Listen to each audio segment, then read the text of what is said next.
Are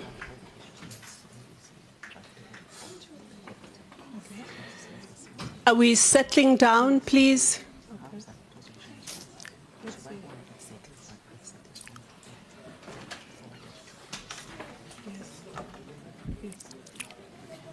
Thank you, NDA. I see that you're leaving us.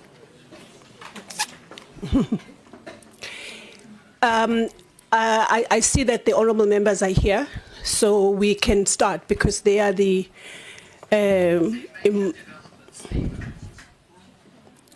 what happened now? Okay.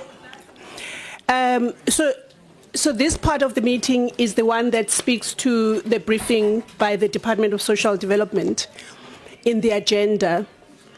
So the Portfolio Committee, just to give a little bit of a background to this part of the meeting, the Portfolio Committee on Social Development has been alerted and have alerted to and been inundated by serious allegations concerning abuse of power, nepotism, and gross misconduct within the Department of Social Development. These reports have indicated possible interference in disciplinary processes, preferential treatment in appointments, intimidation or retaliation against employees, and maladministration affecting the effective functioning of the department.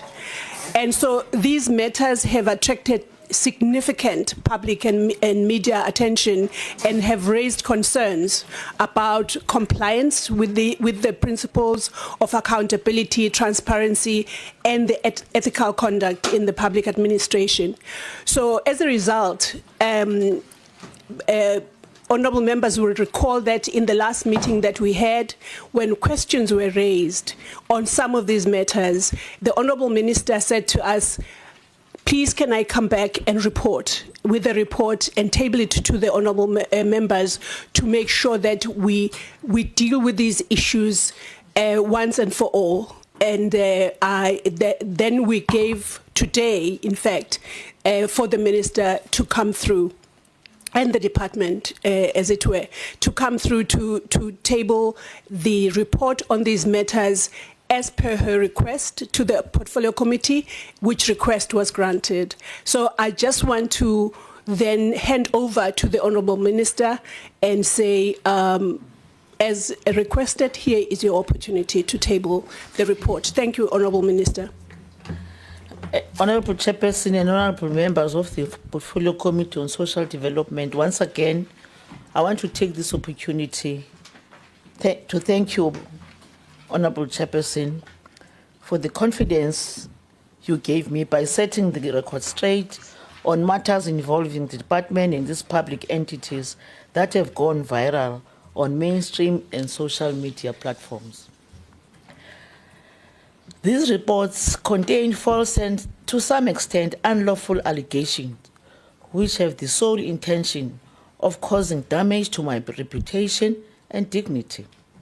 By extension, they have also been deliberately made to disparage and divert public attention from our concerted efforts to stabilize DSD portfolio and root out bad apples in the system.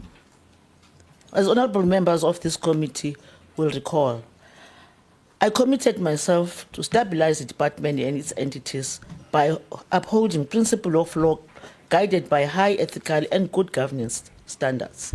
It is against this background, Honourable Chair and members, that I present this report, because I will not tolerate any conduct that undermines public trust in the work of our government and the Department of Social Development under my watch.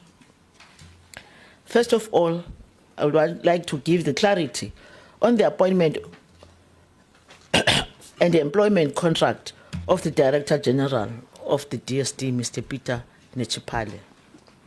On the 26th March 2025, the Minister of Public Service and Administration, Nkosi Buthelezi, tabled before the Cabinet the appointment of the Mr. Fumani Peter Nechipale to the vacant post of the Director General of the Department of Social Development.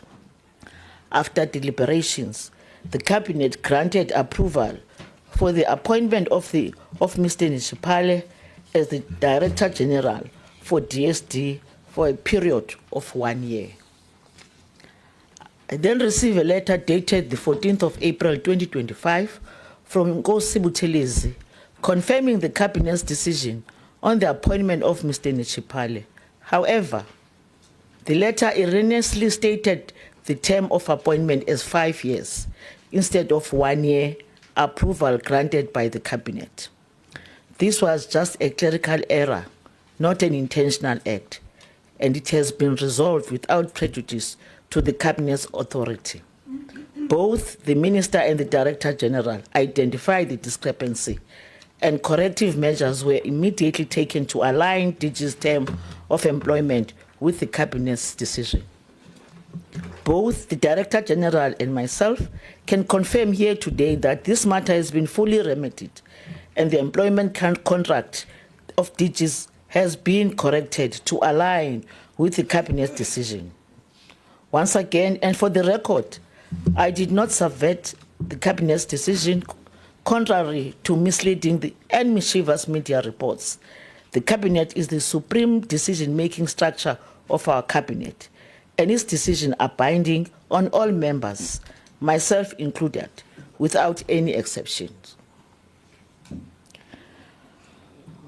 On the appointment of support staff in the ministry, Honorable Chairman and members, the appointment of ministry support staff is guided by the Guide to Members of the Executive, commonly referred to as the Ministerial Handbook. Given the administrative nature of this process, it was delegated to the Chief of Staff, who worked jointly with the Human Resource in the department. At the time, Honorable Chair, I had no reason to suspect that the then Chief of Staff would betray my trust and undermine the recruitment and selection of ministry support staff. It has since been established that the appointment of Ms. Lesedi Mabileja as a personal assistant to the minister was found to be irregular. A preliminary investigation revealed misrepresentation and dishonesty on her CV and serious procedural irregularities in her appointment. The view further established that Ms. Zanele Simmons, the then Chief of Staff, acted without authority in appointing Ms. Mabileja by processing appointment to the Director General against advice from the Human Capital Management and knowingly falsify a CV submitted in favor of Ms. Mabileja. When this matter was brought to my attention, I directed the accounting officer to ensure that the allegations are attended to with the necessary urgency and thoroughness. Given the serious nature of this allegation and within the provision of the law, the personal assistant, Ms. Mabileja, and the then Chief of Staff, Ms. Zanele Simmons, were placed on precautionary suspension with immediate effect. Ms. Simmons has since been summarily dismissed, and she is exercising her legal right to challenge her dismissal. Honorable Chair, let me hasten to add that the action we have taken is not punitive, but rather protective, pending further investigation. The conditions of precautionary suspension include the suspension with full pay, no access to departmental buildings without prior authorization, and prohibited from contacting persons linked to the allegation, as well as immediate return of government assets.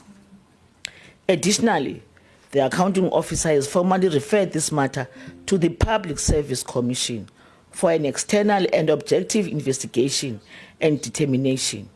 Honorable Chair and members, I can assure you that we will adhere to the PSC's recommendation without any hesitation or reservation. On the precautionary suspension of Chief Director Communication, Ms. Lumka Oliphant, Honorable Chair, as we have stated and wish to reiterate now, Ms. Oliphant's precautionary suspension follows the report of the Auditor General of South Africa, which flagged some serious irregularities relating to the mismanagement of funds within the Integrated Justice System, IJS, the Program and National Integrated Social Protection Information System, NISPIS, for the period linked to the Ms. Oliphant's acting as the DDG corporate support services. Given the serious nature of these allegations and the money involved, Ms. Oliphant was duly placed on precautionary suspension to ensure that a proper and speedy investigation takes place without any hindrance. Among the serious issues of mismanagement that the AG has flagged, it is the runaway expenditure on the over-the-top platform known as DSD-TV. The AG has also raised serious audit queries relating to the existence of National Integrated Social Protection Information System, which was discussed in one of the Portfolio Committee meetings last year. What is sensitive in this matter is the number of service providers involved and the questionable circumstances under which they were appointed. Remember, this program involves a number of other departments in the justice cluster. To maintain confidence of all stakeholders involved, we are of the view that we needed to show accountability and speedy resolution of the matter to maintain confidence and expectation of all stakeholders involved. On disciplinary case against the Minister's Special Advisor, Mr. Nwankukhatla, concerns were raised regarding allegation of double-dipping and failure to declare such against Mr. Nwankukhatla, who is currently serving as a special advisor to the minister. I refer the matter to the Director General, who sought a legal advice. Chair, in terms of Section 12A of the Public Service Act, special advisors are appointed by the executive authority under the special dispensation. They do not fall under the department's disciplinary jurisdiction. In other words, the department has no authority to institute disciplinary proceedings against Mr. Khatla as he is not an employee under the Public Service Act.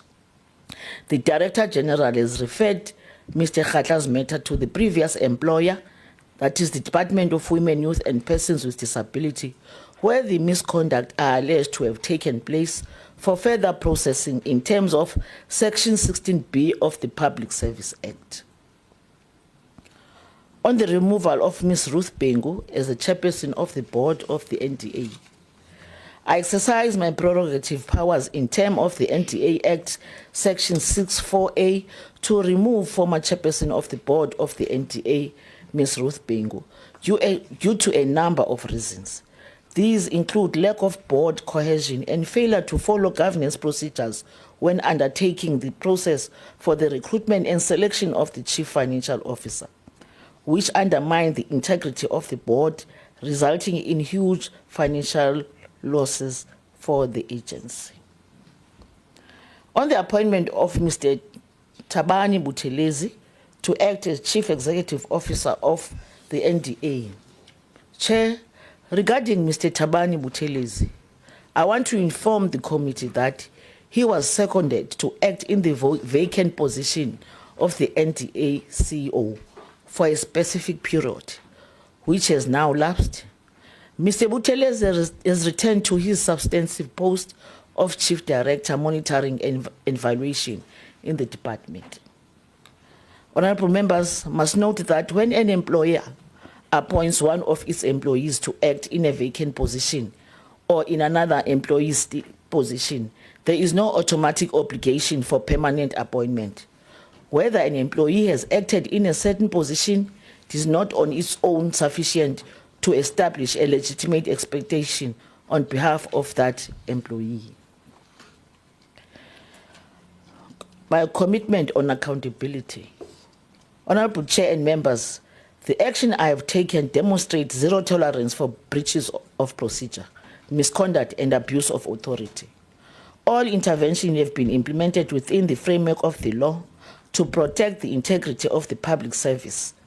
We remain committed to ensuring that recruitment, appointment, and all related processes are conducted within fairness, legality, and transparency. The department has acted decisively to safeguard the public interest and restore confidence in its governance processes. As this matter is now before the Public Service Commission, the department will now not comment further until the Commission has completed its work I thank you, Honorable Chairperson. Thank you, Honourable Minister. I just was trying to follow your report with mine, and I found that there were sections of it that I don't have. Is that the fact? Yes, Chair, it is the fact, because when we submitted the report, that report was not conclusive, because we're still waiting for the advices that were to come. We must apologize on that, DG, and just make sure that that report is being quickly dispensed to the Office of the Chair, so that the honourable members might have it as we sit in this committee. Thank you.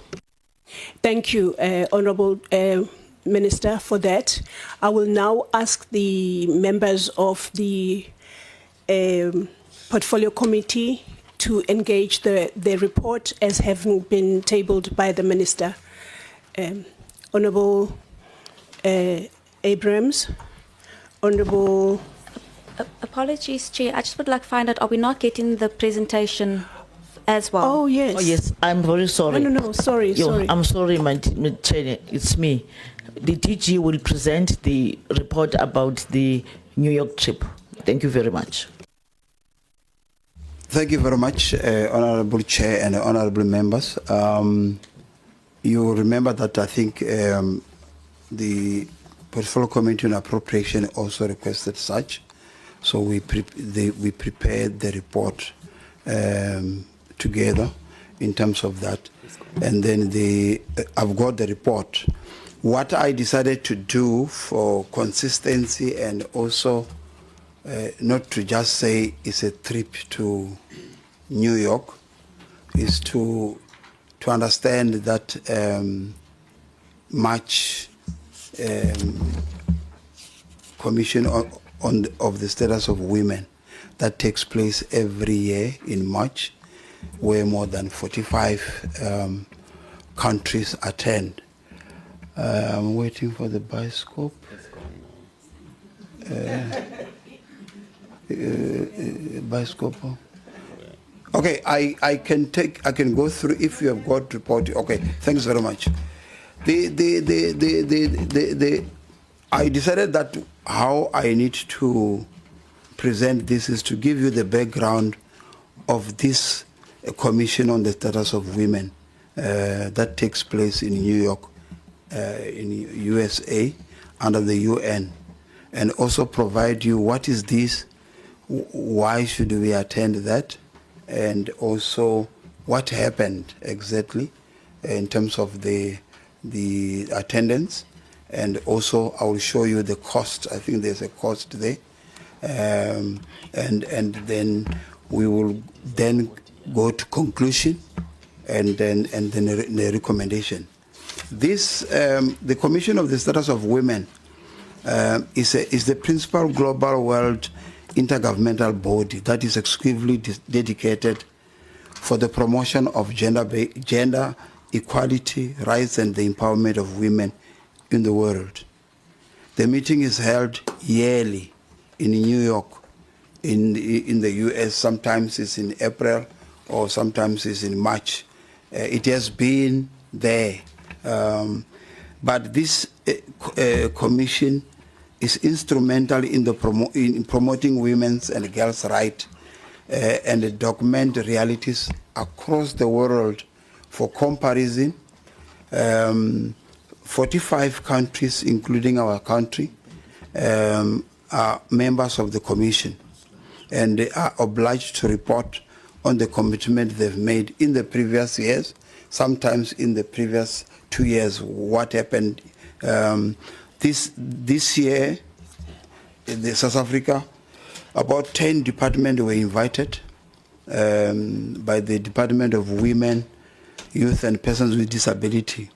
As they are the lead for this, they invite us to participate, and they coordinate all government departments in terms of this.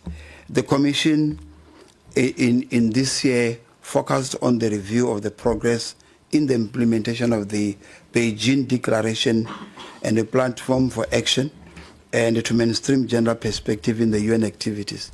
You realize that as a department, especially on the welfare side, we are signatory to a lot of human rights instruments, including the Beijing and other instruments. All participating ministers, including the Minister of Social Development, receive an invitation from the leading department to attend this. I just want to indicate that even pre-COVID, it's a yearly thing that happens in New York. And even after that, is something like 2010 World Cup, wherein everyone in New York knows that they will be this. And the economics sector or businesses, you will see what they do when they know that 1,000, 6,000 people are going to come into place. The objective of this commission is that South Africa is a member of that, and thus is obliged to participate annually, and the DSD takes the lead, the center stage of one, facilitating some of the side events, and it also becomes part of the secretariat of the commission. And this affords our member states an opportunity to track progress, achievements, and the challenges and gaps. And South Africa becomes like a country where everyone wants to, what is happening there? Remember, we have got a lot of issues happening in South Africa, and we are very, very, I can't say we are good, but we are very, most of the countries emulate South Africa, and we are regarded by others as the best in terms of implementing the statute that we have. And this strategically aims for us to learn and to increase and to ensure that we participate. You will also realize that we don't participate as government officials only. We also take you will realize, I think even some 2 years, we were taking some NPOs. When they go there, they go and speak on behalf of South Africa from the NPO sector. So this participation also positions our country as a strategic and influential leader in building international solidarity, advocate for harmonized joint in achieving peaceful outcome for a better Africa and a better world as we are. The commission gives also a chance for our own non-profit sector to play and also to deal with a lot, and that's where sometimes these international non-profit organizations meet internationally, and that's why you will realize that in the country there's so much, what you can say, there's so much donor funding that gets to us because of what we work. You might have seen, Chairperson, today there was a Save Children and also UNICEF. So this becomes interesting as we take them. Next slide. The commission that was attended is the 69th one, 69th. And it was hosted from the 10th to the 21st. The approach of this is that officials will leave early to go and do the preparations in terms of how this, before the ministers will go and give statements. In the bigger places, ministers in different countries will give statements, and the DSD becomes the lead. You will see even the gender-based violence, substance abuse, we are the lead. So they will leave earlier to prepare so that by the time the minister arrives, they are briefed by that committee of the officials, and once they are briefed, then they will participate. When the conference ends, the main conference ends, there will be side events that are going to remaining, and also as part of Secretariat, you will need to sit down and put your points together to say, this is the outcome of this. Because even thereafter, each country need to prepare its report, which is sometimes is tabled in cabinet as a country. So the main focus of the next main focus of 69 session was on the review and appraisal of the implementation of Beijing. I think I've mentioned this one. The review included the assessment of current challenges that affect the implementation of the platform for action and achievement of gender equality and empowerment of women, and is contributing towards the full realization of 2030 agenda for sustainable development. It marks the 30th anniversary for the fourth World Conference on Women and adoption of the Beijing Declaration, as already mentioned, of the 1925. I'm going to the side event. The side events that took place, there are many, and before that, there's a lot of negotiations and discussions that we want to learn about how you do your things, especially when you deal with your gender-based violence in the informal settlement, gender-based violence, how you're monitoring, and others. So there were many side events and parallel events that were organized outside the permanent programs. These events becomes the building block for the commission discussion and the resolution at the main plenary. Side events are very important because they provide an excellent opportunity for member state, UN entities and NPOs to discuss themes for the commission and the critical gender equality issues. And very often, I can attest to you, I have been to one. I was not on this one. I have been to one. We were requested to come and chair the other one. They said they want to know about social protection in South Africa, the grants that we are paying. So South Africa is invited to co-host or co-chair side event with other member states due to its being ahead of many countries. These side events commence a week before, as I've already mentioned. The next slide. Bilateral meetings, one-on-one meetings between governments with the purposes of identifying issues and defining perspective on areas of mutual interest are held one-on-one. The other country will come and say, we want to learn about how do you register your NPOs. Then it will be a session where they will want you to be part and parcel of that. Opportunity to expand our boundaries and reach to establish and build future strategic partnership and beneficial coalition. And other areas, they immediately say, let's do memorandum of understanding. Most of the time when you go to this, we get memorandum of understanding. And also the opportunity to advance our national interest and our very good approach of dealing with what we are dealing with. Next slide. DSD minister engaged with the leadership of the She Decides movement and was appointed as the champion of that movement and the program, which in the next one for next year, she will need to report on that. The engagement reaffirms South Africa's commitment to advancing the right of women and the girls, particularly ensuring access to sexual and reproductive health and rights, as well as broader empowerment initiatives. We also showcases the issue of Hoshi Moroka. You know, we had child protection this year in Tabanchu. We showcases and say this is what happened to Tabanchu. This is things that we showcase there. The Department of Social Development provided an update on ongoing implementation of partnership with traditional leaders in the fight against gender-based violence, which I think you realize the affluent world don't have traditional leaders.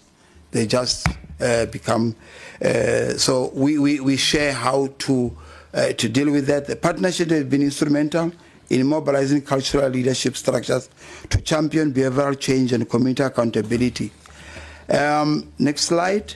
The key highlight of this bilateral meeting was the Free State-based intervention, which is very special, which encompasses the mother and the daughter program designed to strengthen intergovernmental dialogue, mentoring and empowerment of girls and young women. Other one was girl-child program, which addresses teenage pregnancy. We showcased that.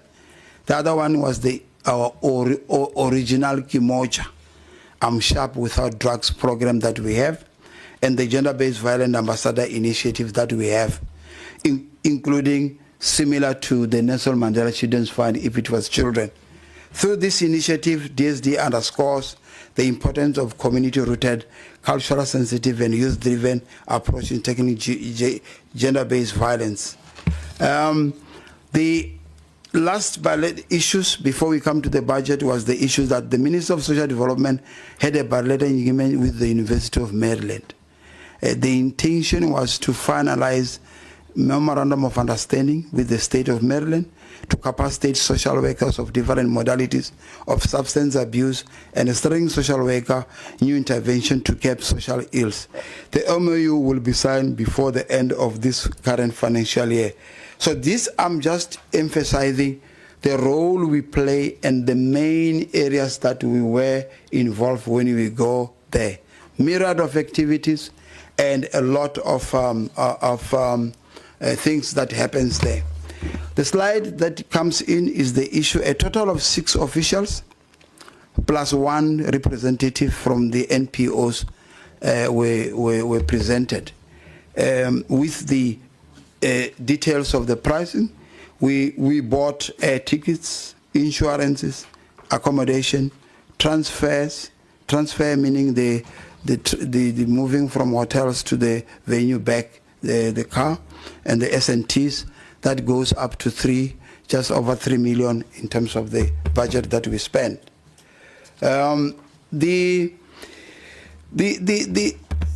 This approach is that we during that period of time, the exchange rate was very high in New York, and one of the things that also happens is that as a norm, businesses will always, when a lot of people comes in, they will increase their prices. We see it even in Cape Town here.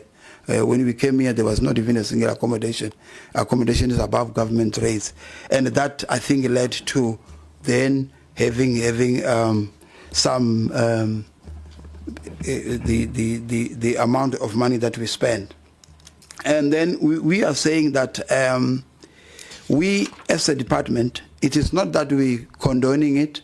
We know it's excessive, but there is some lessons that we have learned, which is one of the things we looked at it ourselves, that we need going forth to ensure that we reduce the number of people that participate. You will see it's only 7 numbers. If I look at where I was in the department, there have been 10, 11, whatever, but we said no, reduce the number of participants. And I think those are some of the things that we have learned, that the number of people participating will be limited to bare minimum, and also planning the trips in future on time, so that we don't get pay exorbitant prices, and also using of the cheaper accommodation if there's such issues.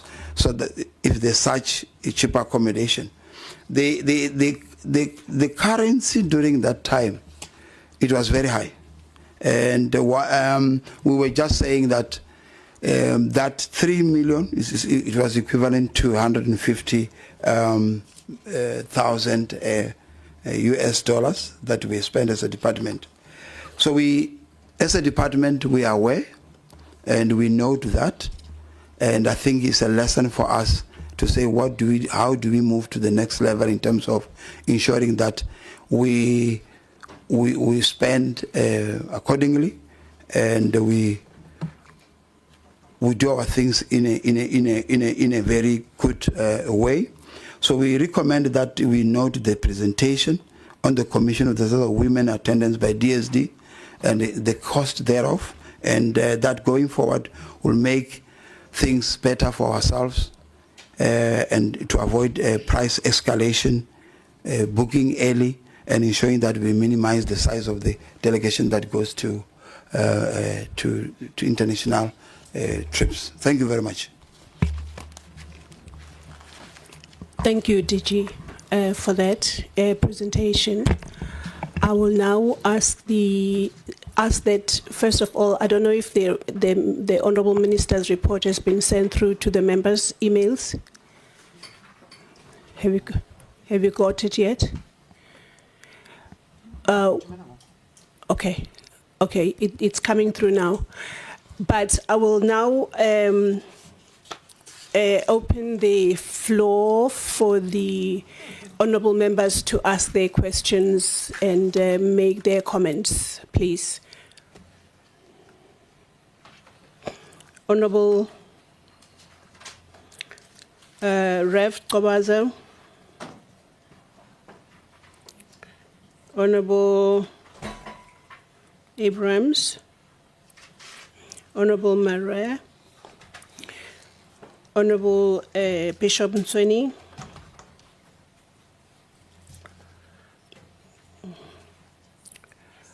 Honourable Makhato,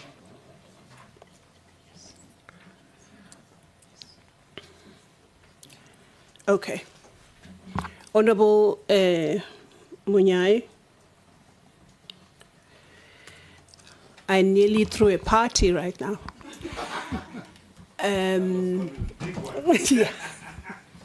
Okay, let's start with the Honourable Reverend Kobaza. Thank you, Chairperson. Thank you, Minister and DG, for the report. Maybe one will start with the PA and the CV. Minister, I think maybe you did not go deeper into the matter, and so that we can understand exactly what happened. Now, the issue of the CV only comes when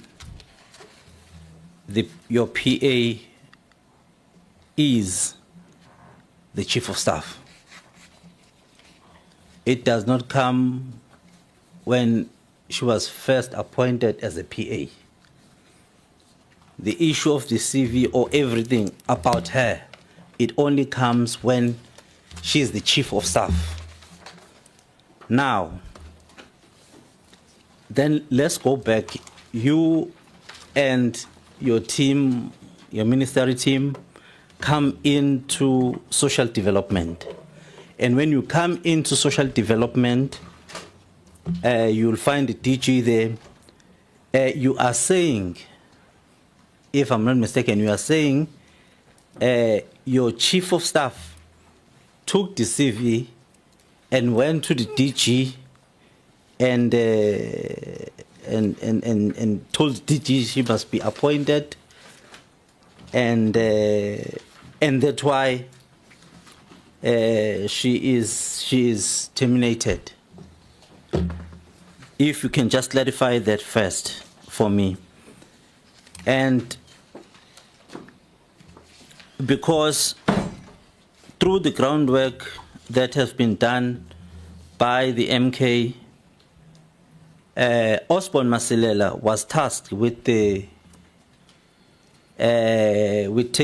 appointments of the minister to make sure that everybody that is in the office of the minister is in, but according to the minister's satisfactory. That is our groundwork. Now, when you are saying that it is Zanele, then we are lost. So there are a lot of gaps in terms of your report, and it's hard for me to get exactly what happened and what did not happen. Exactly at that point, as I'm saying, that this issue came when she was your Chief of Staff. Exactly at that point, when she was the Chief of Staff, you seconded your Chief of Staff, your old Chief of Staff, to go and work at NDA. I want to know that is that legal in terms of doing that? taking somebody that is contracted to the minister and seconding that person into like your NDA to go and work there? Is it legal? The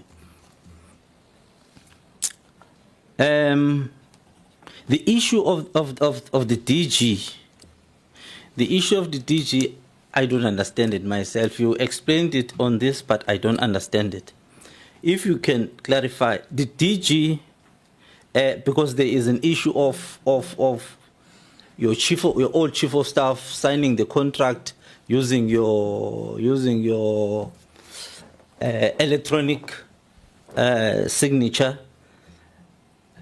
Now, my take is that the issue of the DG is not yesterday, it's not last month.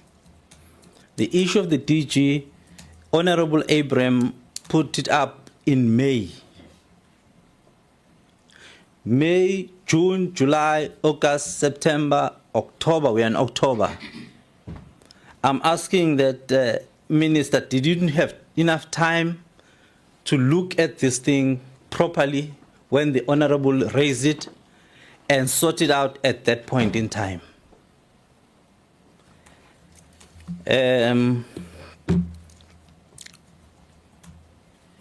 If Zanele, your old chief of staff, again, signed DG contract, you were in the cabinet, you know that it's 1 year, and somebody else, your chief of staff, signed the contract, which has 5 years for the DG, and you don't know about it. And what about when you are signing your performance contracts with him? Wasn't it there, or anything is there up until now? Because it's only now you are acting on these things.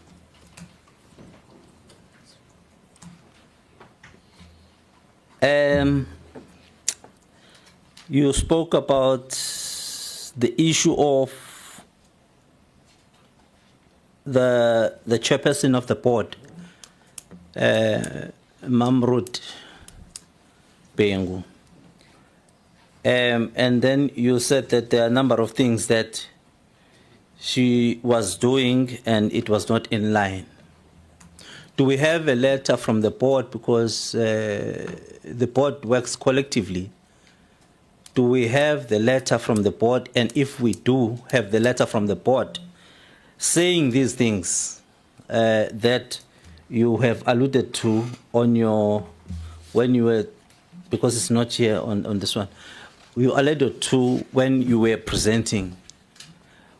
I mean, if ever there is a problem with the chairperson, the board should be the one that come together first and say the chairperson is not doing the right thing, and these are the things that he's not doing right, telling the minister, so that the minister could act on that. So if ever we have that letter, maybe if we can see it. If we don't have a letter, that means the minister spoken from the hearsays of the NDA.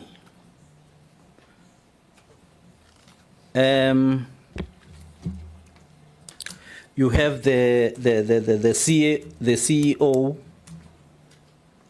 of NDA, Obuthelezi. I think we kukhona lento ezulwini thu sheshe uyona movela umncoma nje umuntu noma sisheshe sakuncoma. Why I'm saying that is because the issue of the CEO in the NDA is not for the past year. It's been something that has been there for a very long time. And if ever, we should have appointed the CEO when we came in. And from the groundwork, I hear that the board have already done the processes, this old board, this board that is there right now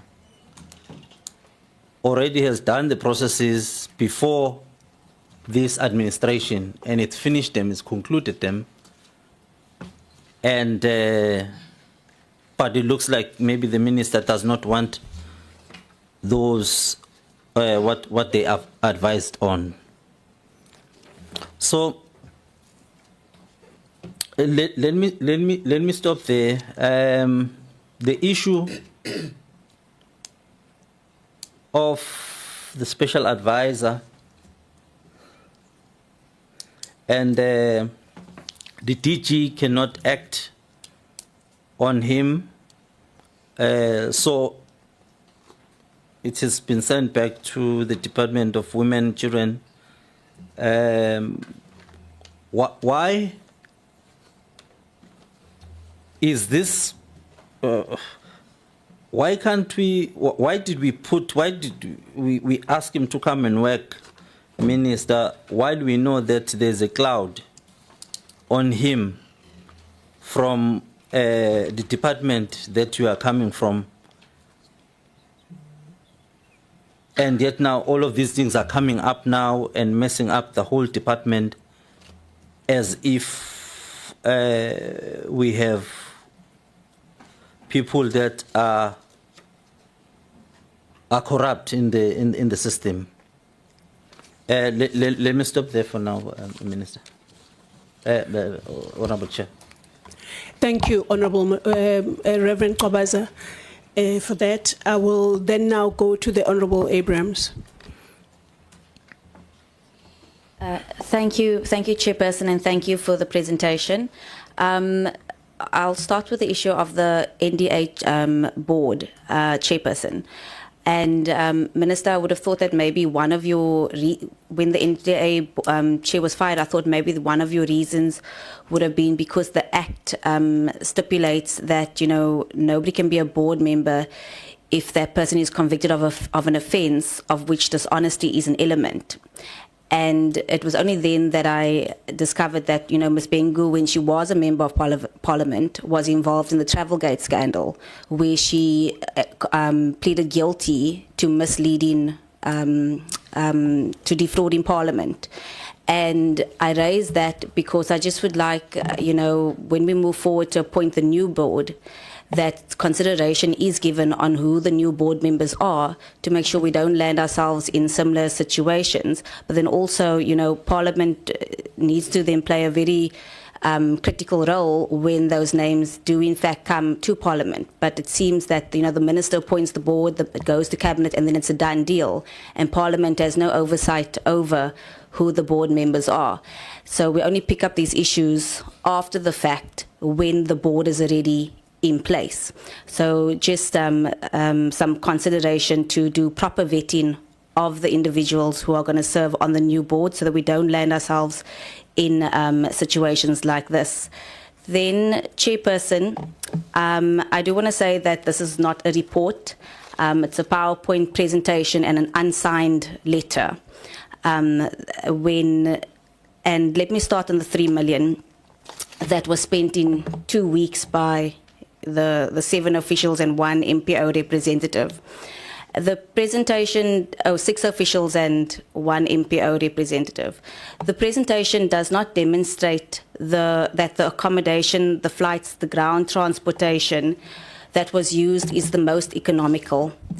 And the Minister indicated that the costing that was presented in the media in the one parliamentary question was incorrect, and therefore this would have been the platform for the department to correct what was then incorrect in the media. And the department did not use that opportunity to correct that, nor did they use the opportunity to assign the expenses to each of the officials in this presentation.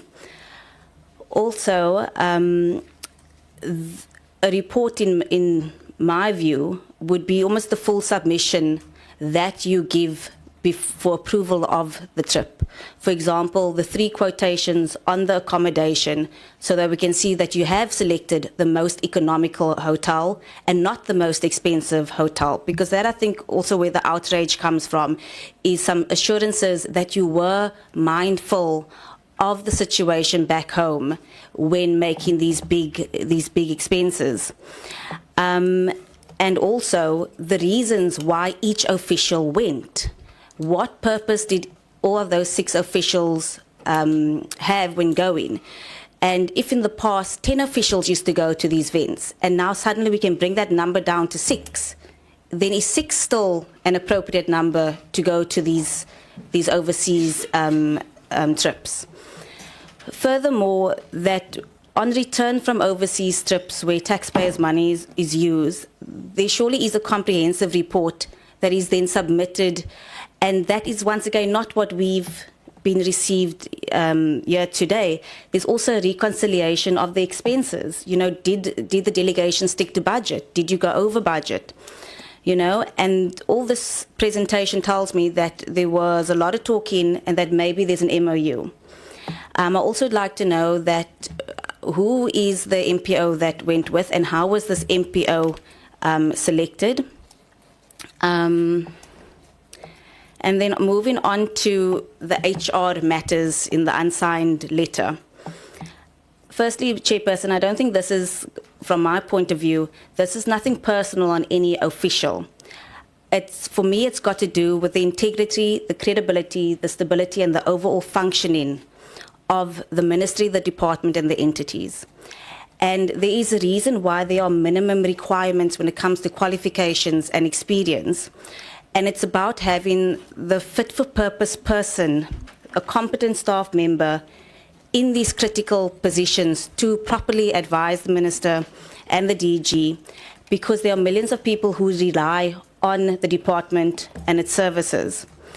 And therefore, we cannot get into matters, for example, of consequence management and disciplinary processes within the department and the entities like we were trying to do yesterday, when the ministry and some senior management level, it's an anything goes situation and people are not being held accountable.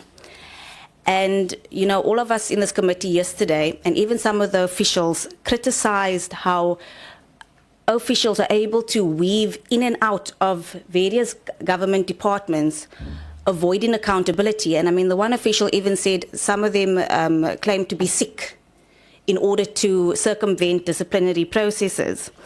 And now I can see exactly how that is allowed to happen.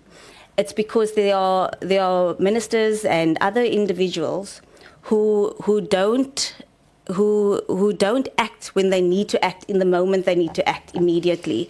And then there are many who stay silent out of fear that they will then lose their jobs if they speak out.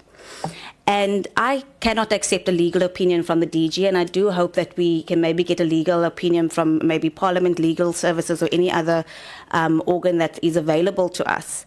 And I do need to ask, Chairperson, there's a newspaper article where Mr. Cutler has now said that we are here to serve. He's here to serve the people. Yet he's not present, he wasn't present yesterday, and he's not present today. And as the Minister's Special Advisor, we are dealing with annual reports, we are dealing with BRRRs, we are dealing with serious things. To not be present in these meetings, for me, it raises questions. And it cannot be coincidental that whenever there's an issue or something that comes up in the media, like previously on the misconduct charges, a special advisor, an employment, and a government official is suddenly then not in committee to be present if it's about serving the people. And then I think that there's a double standard, Chairperson, that some people get suspended while others don't get suspended while investigations are ongoing. And this then raises the question about preferential treatment. Then moving on to the DG appointment. And I think it's an insult to our intelligence, and it is an insult to our political acumen to write this DG fiasco off as a clerical error. And because one does not make clerical errors with cabinet decisions.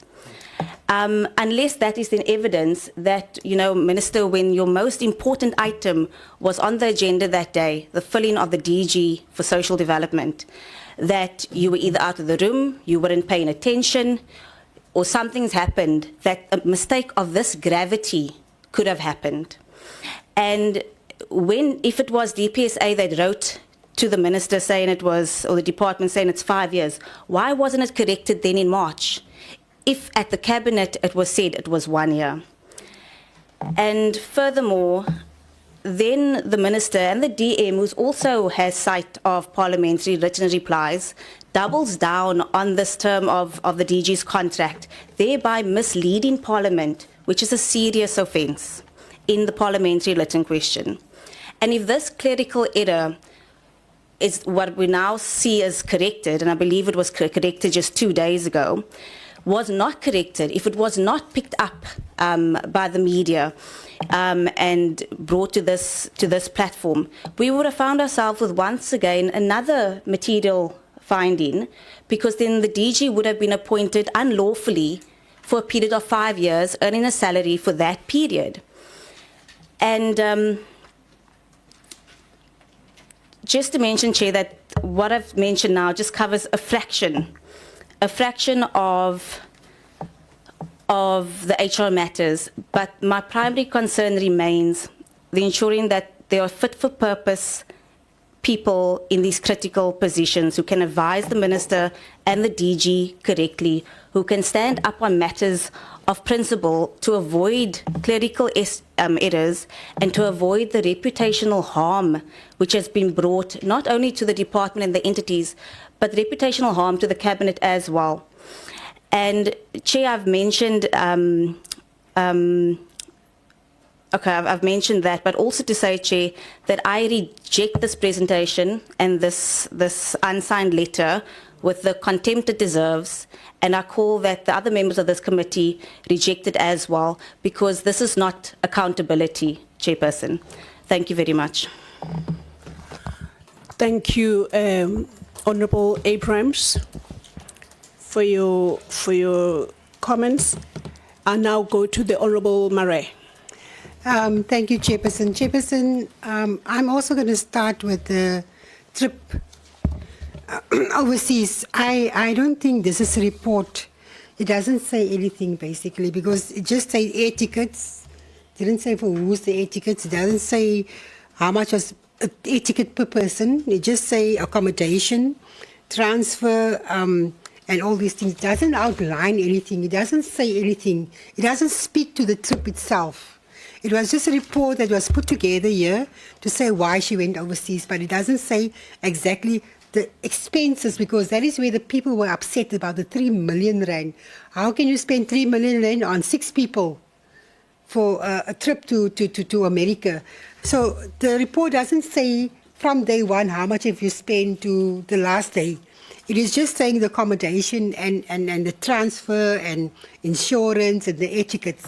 So I would like to ask the minister and the DG then to come up with a report that says on day one we did this, on that, and that, whatever the case may be. But you need to give account of the money that you have spent. And this year is not giving account of the money you have spent. It doesn't show where you have spent the money.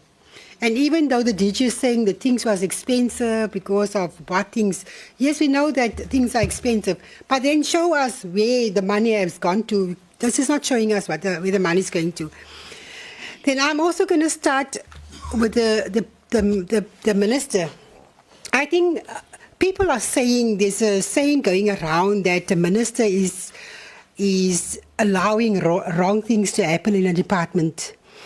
The beginning of this year, the middle of the year, we received letters from a lady from the Eastern Cape that had a sexual offence that was happened. The guy was removed and the minister brought him back. And the people were very upset because they said, like, when you do wrong things, it is right. You know, the more you do wrong things, you will get better positions. And then before the intake of the CEO of SASA, there was a hullabaloo about it because apparently how come the minister has just come and made him a CEO? He just got in acting and then he became a CEO, and the department, the staff, they didn't really like him. So it looked like the minister just liking wrong things. The minister's personal assistant, the advisor, people were saying that he was double dipping. He came with a minister from women, youth and children. It looked like she's taking him along wherever she's going. The same they said to Minister Lindiwe with, what's his name? What was his name again? That was also, what is his name again? The Minister Suleiman. The gentleman that was working in the office, what was his name again? We spoke about him yesterday. The chief of staff. No. Yeah, that's the one.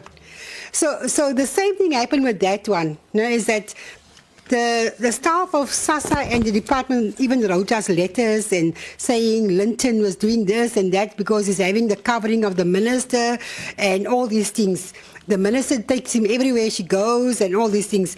So there's a lot of things that is Honourable happening. Member, we are talking to the Minister, Sisi No, I'm just Sibelashi, making today. an example. Chairperson. Okay, but I'm just saying let's that, make examples with the Okay. current minister, please. Okay, so Thanks. the people are saying that the minister is taking this guy wrong because of he's coming from the other departments. The lady that was putting this the PA, whatever you call it, the lady that was now saying that the CV was not right. It is not new because the lady is coming from the same department. She was working in the previous department also of women and children, whatever the case may be. And I think for the minister, when she started, I was so happy because she said, I'm going to get rid of the acting positions and she's going to do this and that. And I was very happy because finally we're having a minister that is made up her mind how she's going to run her the portfolio. And I was happy because she was a strong person, but now all the negative things is running after the minister. And as the Department of Social Development, because we are a very big department, we are dealing with the crucial portfolio where we are serving the most vulnerable and poor people. And when people look at that, and they say, but 3 million, you know, how many people could have gotten SASSA money from the 3 million? So we must always think about the consequences. And the same with the DG's position. I mean, that was now an error that was not even necessary. And for the mere fact that they took so long to fix the error, it's like there's something amiss in the department. As people are not, you know, like we were talking on earlier, but there's no consequences, there's no nothing. So I just want to find out, you know, and the story about the lady that was suspended, that was working, what is her name, Lunka. She's saying that, you know, this is now because of factions that I'm being removed and I was part of the one minister and now the other minister come and it looked like, you know, it's factional battles they are fighting in the department that is not supposed to be there. Early this morning I received a message from this lady and I was so shocked because I wasn't aware that she has my number and here's a message coming through. What must I do with this? What must I do with this? There's nothing I can do with this. I'm just saying that these are the things that we need to stay clear of as a Department of Social Development. We started at a very good trend, but the way things are going, it doesn't reflect good. And when people ask us as members of Parliament, especially with the trip of the 3 million, what is the EFF saying? There's nothing I can say. I don't know the story, what happened there. I wasn't with the minister. When they asked me about the girl that was put in there as your PA, there's nothing I can say because I just saw the girl carrying a bag. I don't know who's the girl. And there's another girl that looked exactly like that girl. So I was confused yesterday. Is it that girl or is it another girl or what is going on? Because I just see there's another one carrying the bag. I have no idea who is this girl, but they look exactly the same. So these are the things that we need to look into these things. People, we might not look at these things because for me it wasn't important. But people out there are looking at these things and they ask a lot of questions. And they want to know, as you, as opposition party, what are you saying? I cannot go to the radio and say, you know what the minister has done is wrong, wow, wow, wow, wow. I can be taken to court. The minister's going to say, but you didn't know what you were saying, you know. So it's difficult for us to account to the people when we don't know what is happening. So I would like to ask, if things are happening, take us into confidence. Tell us, look here, this is what is going to happen because it's going to come out in any case.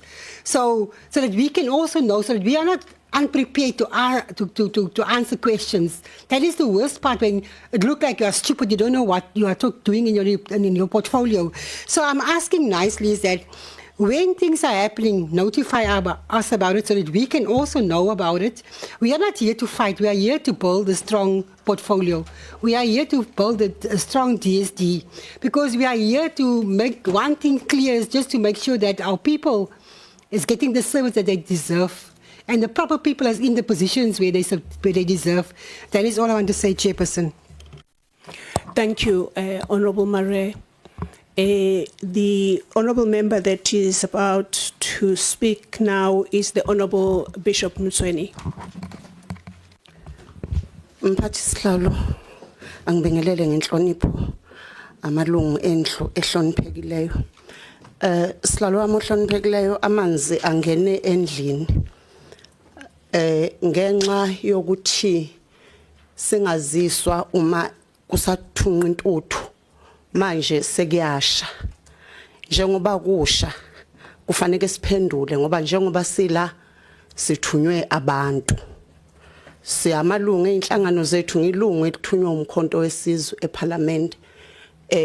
Ngilungu leParliament elafunga laphakamisa isandla ukumela abantu base South Africa. Ngilungu lekomiti leli lakho mphathi Sihlalo eligaxele njengamanje elisenkingini, ngoba uma into isikhulunywa ngaphandle singanazi impendulo, leyo nto ithi amanzi angena endlini, sekukhona indlela ezinye okufanele sisebenzise ukuze sibe neimpendulo kubantu. Ngenxa yokuthi kwenzeke yonke lento eyenzekileyo, kwaqashwa, kwaxoshwa, kwashintshwa, kwakhishwa, singazi lutho, sesiyalicela uphenyo olunzulu mphathi Sihlalo ukuthi kwenzakalani, kwenzekeni, benzeni, bakhishwelani, ukuze ngoba uma la umaqiniso singenawo khona umuntu egcinene okufanele ukuthi simvikele, noma imuphi oneqiniso, nomuntu okufanele ukuthi sivumelane nokuthi akaxoshwe ngenxa ukuthi akazange abe nalo iqiniso, noma ubani onephutha ufanele ukuthi athwale amacala akhe, ongenalo iphutha kufanele ukuthi angabi nalo icala. Ngikhuluma njengomfundisi. iBhayibheli lithi uNkulunkulu akamenzi umuntu onecala angabi nalo, futhi akamenzi ongenacala abe necala. La ke kufanele ukuthi usilekelele Sihlalo wami ngenhlonipho ngophenyo lokhu enithi iinvestigation olunzulu. Asikwazi Sihlalo ukubuyela nalama report kubantu lawa abhalwe la. Asikwazi ukubuyelana kubantu sithi izona impendulo lezi futhi sanelisiwe yizo. Asanelisiwe yilezi impendulo. Uma ukuthi abasebenzi babe wrong, uminister right, abasebenzi asicaciselwe njenge portfolio committee ukuthi babe wrong ngani uma kade kwenzekeni ngophenyo, ukuze sikwazi ukuma no minister. Because uma futhi uminister wrong wrong, akekho umuntu ozoncenga ukuphakelwa. Sizokhuluma iqiniso, sime neqiniso, ukuze abantu abasivotele ukuba sihlale la kulomsebenzi bayobuye bavote futhi bathemba abantu ukuthi bangakwazi ukubamela. Mphathi Sihlalo, asikwazi kwamukela ama report eswani kwayo lezi imali ezibhalwelana kuyoselekelela. Njengoba singabantu nje abasebenza eminyangweni emkhulu kangaka, siyazi ukuthi iliphu ziyagcinwa zayo yonke into yenzayo. Siyafisa ukwazi lana Sihlalo wami ukuthi ama bookings enziwa kanjani, uma enziwa through i-agent sifuna ukwazi ama-details alawo ma-bookings ukuze sazi ukuthi yi-agent eyabaroba kulo 3 million noma ubani orobhe omunye. Uma sithola yonke into eshoyo ukuthi kwabhukhwalana, ngiyamsekonda uzakwethu uAbraham Mayethi asithola ama-quotation bese sibona ukuthi kwasekukhethwa yipi, yakhethwa ngaziphi izathu, kodwa bese sithola all the details ukuthi yayisisebenza kanjani imali ukuze ifike ku 3 million. Noma sihlalo mhlambe thina singabukeka thina esiyikomiti lakho singahlakaniphile kakhulu, bahlakaniphile abantu abasithumileyo, bahlakaniphe kakhulu abantu la ngaphandle. Akekho umuntu ongavumelana nathi ukuthi semukelele report sathi ilungile, ngoba le report ayilungile, ayinawo ama details. Uma sithola ama details sinempendulo, si right to have peace and siyakwazi ukuphendula abantu abasithumileyo ngaphandle. Siyacela ukuthi kuloko okubile sikhulume ngakho la, ukuqashwa, ukuxoshwa, ukusayinelwa kuka minister ungasayini, senzelwe uphenyo olunzulu bese kubuywa neindaba zonke ngeigaba zazo. La siyacela ukuthi sithole ama details onke, safika kanjani kule mali. Angithokoze sihlalo. Thank you, Honorable Bishop Mtsweni. Just in a very short summary, the Honorable Member says that, if I translate it into English, that there is for every smoke there is fire, and so it looks like the smoke is quite telling that there is fire. Although the Honourable Member says she has been sent here by the MK, she's been sent by the people of this country, and she is accountable to them, she would need to be given information to account to those people. And there seems to be suspensions, firings, signature falsifying, and so on and so forth. And she doesn't accept this report that we have got. And she believes that an investigation, a deep diving investigation is required into this matter so that protection will be given for those that are in the right, and those that are not in the right would obviously have to face the music. And that can only happen if there is an investigation that goes into the details of what has gone on.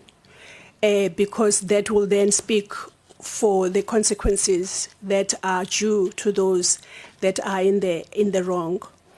And so she also is saying that she wants to be able to get information from the investigation so that she can confidently stand with the minister in this case. At the moment, with this report, she is not in that position.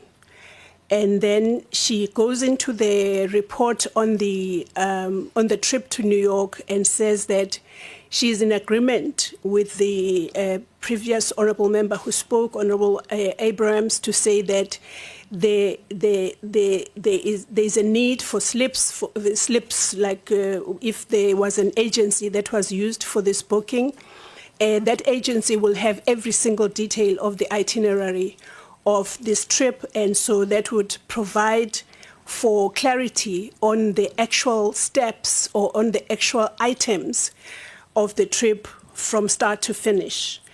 And the reports that she has received so far are assuming that the people out there are as doff as the members of parliament. If there is a thought that us as members of parliament are not smart, that does not go for the people out there. People out there are very smart, and they can see through all this. I think that is all I can say in that, in trying to summarize what the honourable member has said. And that being said, I will then ask the Honourable Mahato to ask her question. Ke a leboga. So now I'm coming with another language. We must support the report and not rely on the medias. Because when people are speaking, we can hear that most of the things are from the medias. So we must not take things from the medias and then try to follow them up. So that is my first point. So I think we must accept the report until we get the things clearly. I think the DG is here, then he can come up with more information so that we must not rely on the media, so that at least we can speak about something which is concrete.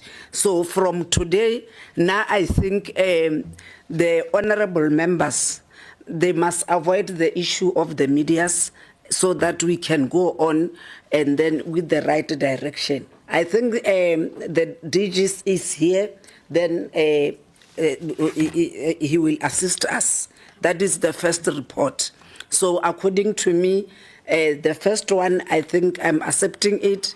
Then my point is that we must not depend on the medias. I think they will survive us with different things. So will be one thing so that we build this community, or we build social development. So now I'm moving to the second recommendation. I won't go long. That the last page speaks about the recommendation, and then I say, as the committee, we must also know the report, because the minister was supposed to go there with some people. And then they say, we will endeavor where feasible to minimize the size of the delegations. What they can tell us is to say in future how many members to go there, as they have seen something. Because if they were going there for the first time, they didn't know what is happening there. So they can tell us or in future, in future, and then know the presentation of the Commission of the status of women attendance by DSD and the cost of thereof. So all the things they are ready to assist us. Going forward, we will make travel arrangements well in advance to avoid price escalations. So we can hear that the recommendations are just fine.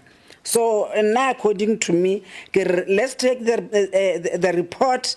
I think the DG will come with most of the things so that he can make you to be happy, and then we can discuss something better, but not to take things on the media and try to fight while we don't have any information. So we can get enough information, and then in future we'll have one direction.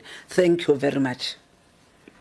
Thank you, Honorable Mahato, for your comments and recommendations.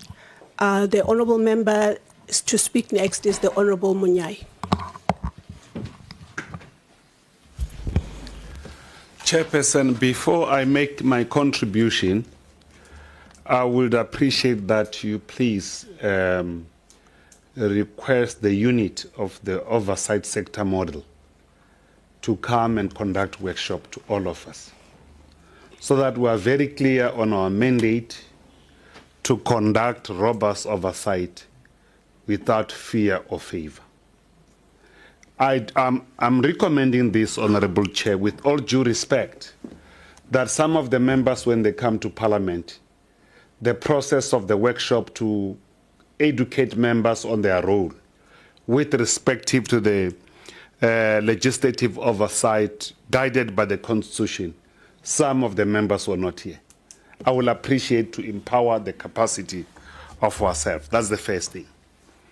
Chairperson, I would appeal that we conduct robust oversight without fear or favor.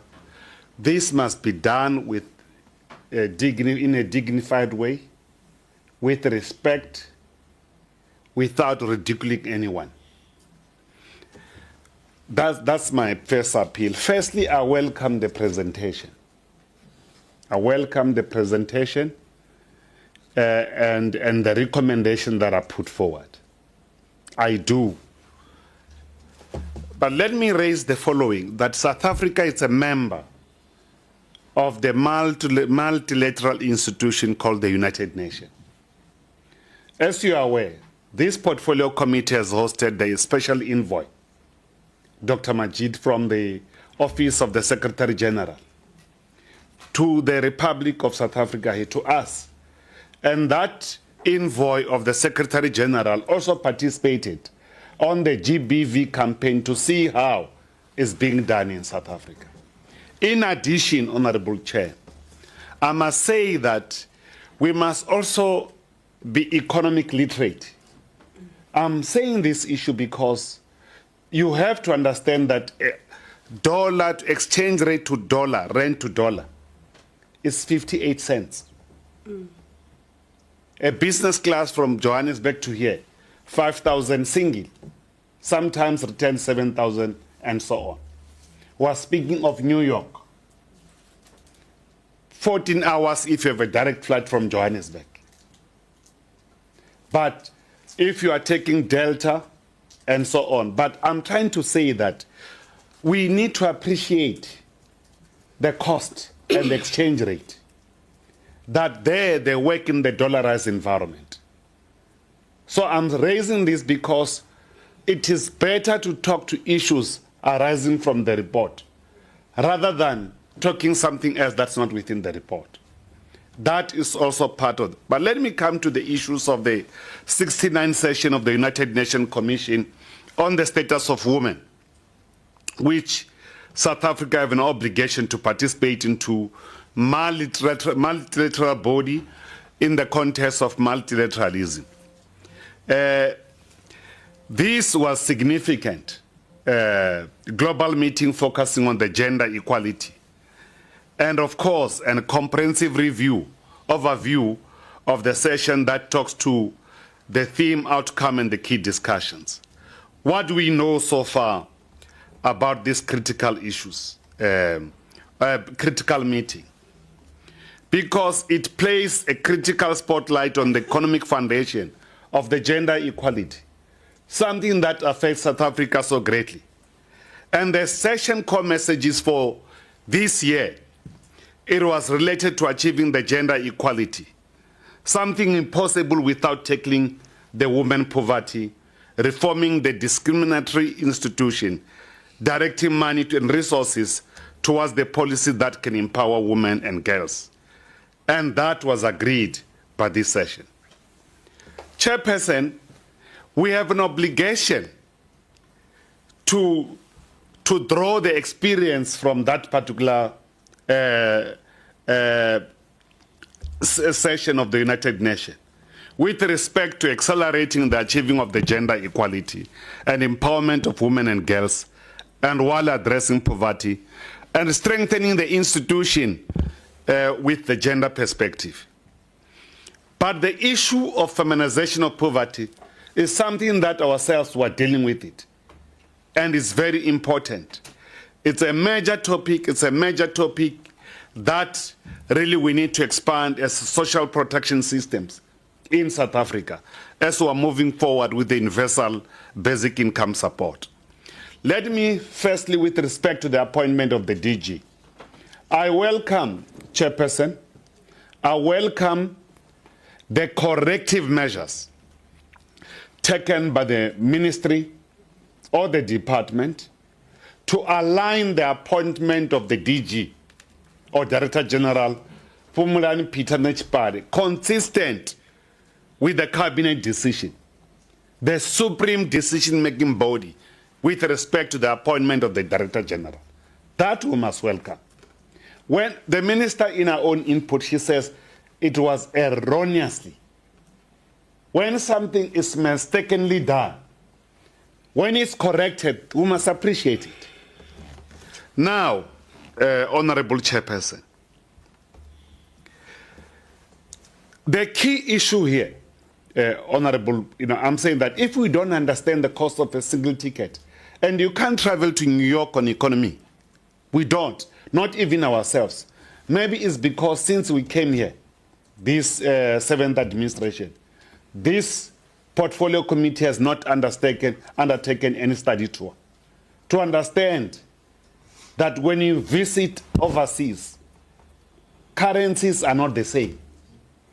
And even if you come to Cape Town here, during mining in Indaba, you don't get place to sleep. At least we are lucky because we sleep in government compound, which you must welcome with much gratitude. Now, when we say the minister must be able to, one thing we must be able to understand, there's no minister in the Republic of South Africa that will go fiscally and book her own ticket. That is the work of the officials in the department. You know it very well. Minister can't sit in the computer and book your own travel ticket. And for the staff, it's the tasks that are done by administration on your behalf. Even yourself, Chair, you don't book. Well, then another team will do for us as we are going to do oversight in KZN. So the critical issue is the following. I'm saying we have to understand the economic literacy so far as other hard currency exchange rate and the impact on the cost. Now, there are issues that are raised here, Chairperson, that I must say that are rising from the newspaper without verification. The report that I take today is the one that is being presented formally. And the minister knows very well that when she speaks before the portfolio committee, it's equally like speaking under oath. You know? And we receive the report, then we're complaining about the very same report. The key issue, if there is official who would have perhaps went outside the budget mandate and constraints, if that is the case, who must investigate that? Is it us? Are we supposed to deal with the labor issues of the department as a members of parliament? Are we supposed to, are we bargaining counsel as this portfolio committee? Because when a member or employee is subjected to a process, the process does not say you are guilty of any offense or suspension. Only the outcome will be determined and will receive the outcome. If the members have done anything wrong, they will be cleared by such a process. We must have confidence in the process within the administration. Because in South Africa, we have a robust, strong Labor Relation Act that protects the rights of the workers. So all I'm trying to say, I will not come to this portfolio committee just to come and resolve the labor dispute as if we were the CCMA. I can't do that. However, it is our responsibility to hold the ministry accountable, department accountable. That we can't. So we must ask whatever question that relate to what the ministry would have done. But now, let me come to the issues now, Chairperson. Because key criticism in the area of action has been chronic and underfunding on the grounds on the issues of the people in the Republic. But Chairperson, I want to say that we must welcome this report. If there's extra information that's required, and I'm sure the department will not really fail to give us that information. I would want to say that we should not cross the line in the context of separation of power on what the minister must do, because we have been told in all these employment issues, we've been given the process, how the minister is going to address them. So there must be a loop that allows us to get a feedback mechanism, as we do with various portfolio committee meetings. We want the minister to account, but all I'm trying to say, Minister, Honorable Chair, is that in the process, we must not conclude that the minister or anyone is guilty of any process before the process is concluded. Let's give the due processes of what's supposed to happen. And some members are confirming here, Honorable Chair, that they've been given some information. They did not know certain officials have their numbers. They're on record officially here. So all I'm telling, let's not take the political or the administrative process, conflicts or processes, and bring it to divide ourselves as this portfolio committee. Because if we are divided, on what's supposed to, by issues, people must not evade the processes. If I'm charged, I'm going to appear before the DC, and I'm not going to mobilize the whole South Africa. I'm not going to do that in order to have my day in the DC. And I'm sure each and every employee want to have their day in the DC, and they'll have it if they didn't do anything, they'll be cleared. So I want to protect myself equally as a legislature, that as a member of parliament, that I must conduct my oversight within the constitutional mandate provided for in the section of the Constitution of how we do our work. Now, Chair, there are rules. If the answers are given and not happy with it, you know what you need to happen. And here, we're not expected to approve the report here. We're expected to note the report. Not to approve or reject, to note the report. Because even if you are given the report, you said, I don't want to reject this report, you will write yourself a new report. It can be. We must respect the separation of power. And as I'm trying to say, Chairperson, if we're not happy, I'm concluding, if we're not happy with the answers given, well, there are mechanisms how we follow through. We normally write what we call written question if today's question is not satisfactory. So the departments, they can further reply. Can't just come here and hold the portfolio committee hostage and say, no. And we're trying to border on the newspaper propaganda now. I've been saying about issues of the media. Media.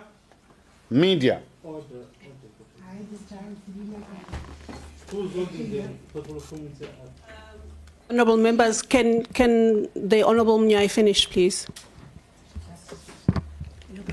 Yeah, I'm glad the chair is fair and protected me. My conclusion is that let's note the report, respectfully so, in a dignified manner. And the fact that we note it doesn't mean that we will agree with everything that is there. That's not what it means. Thank you.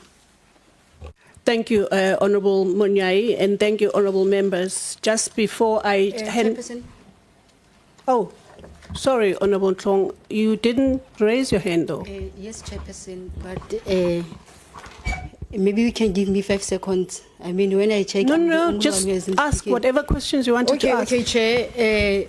Honourable Mnyai has covered a lot of issues that we needed to raise as the African National Congress, but I want to emphasize it, Chairperson, that the African National Congress note and welcome the report. We must not only focus on the negative, Chairperson.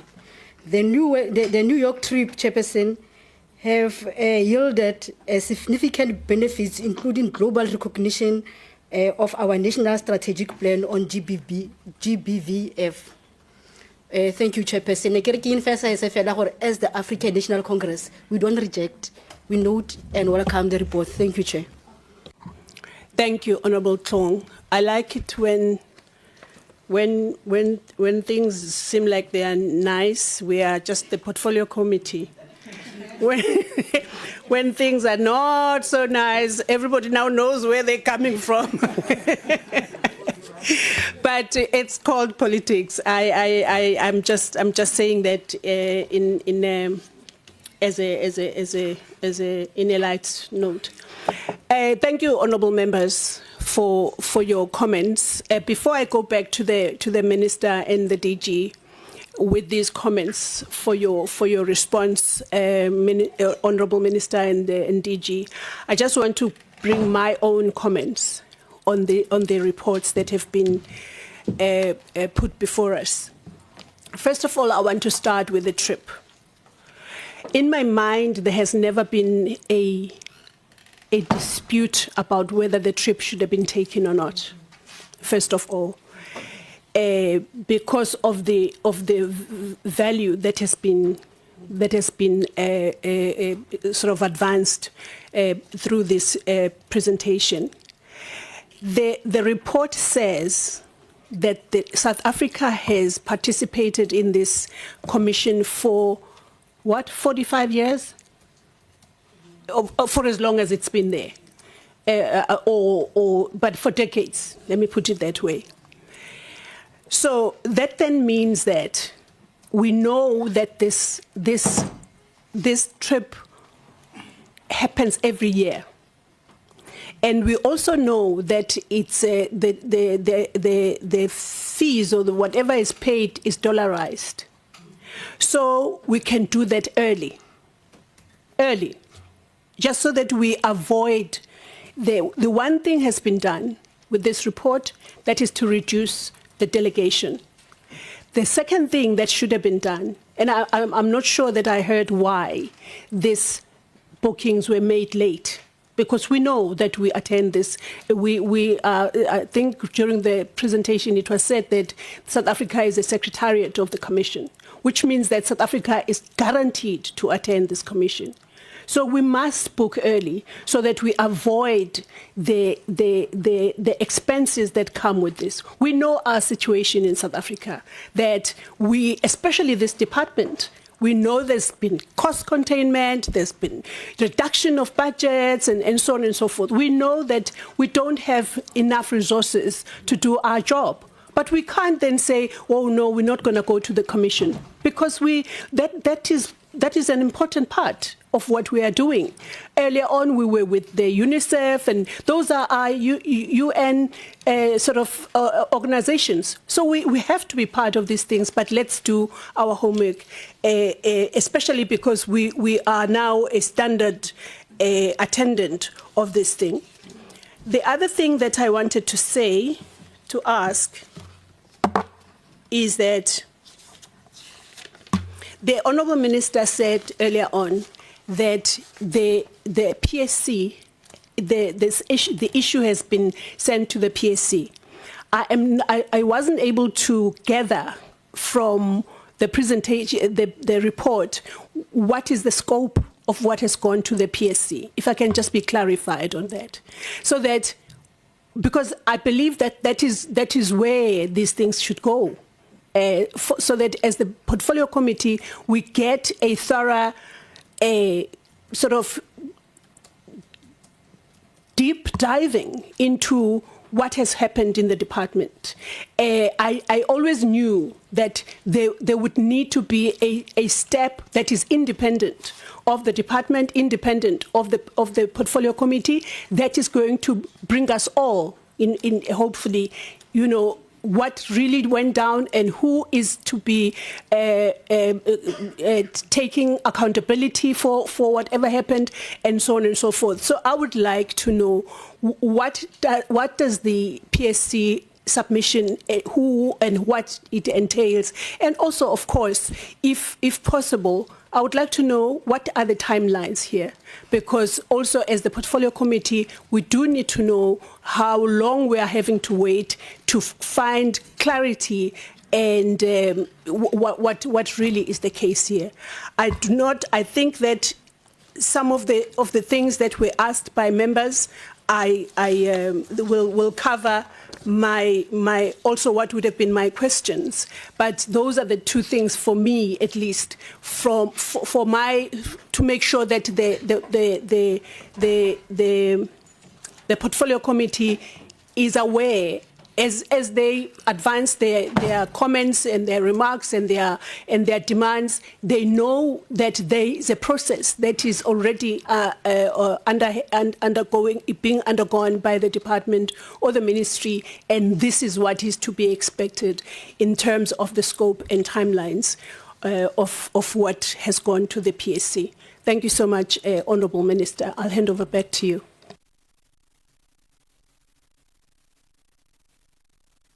Chairperson, I just want to rectify something. Yes, I received documents from Lumka.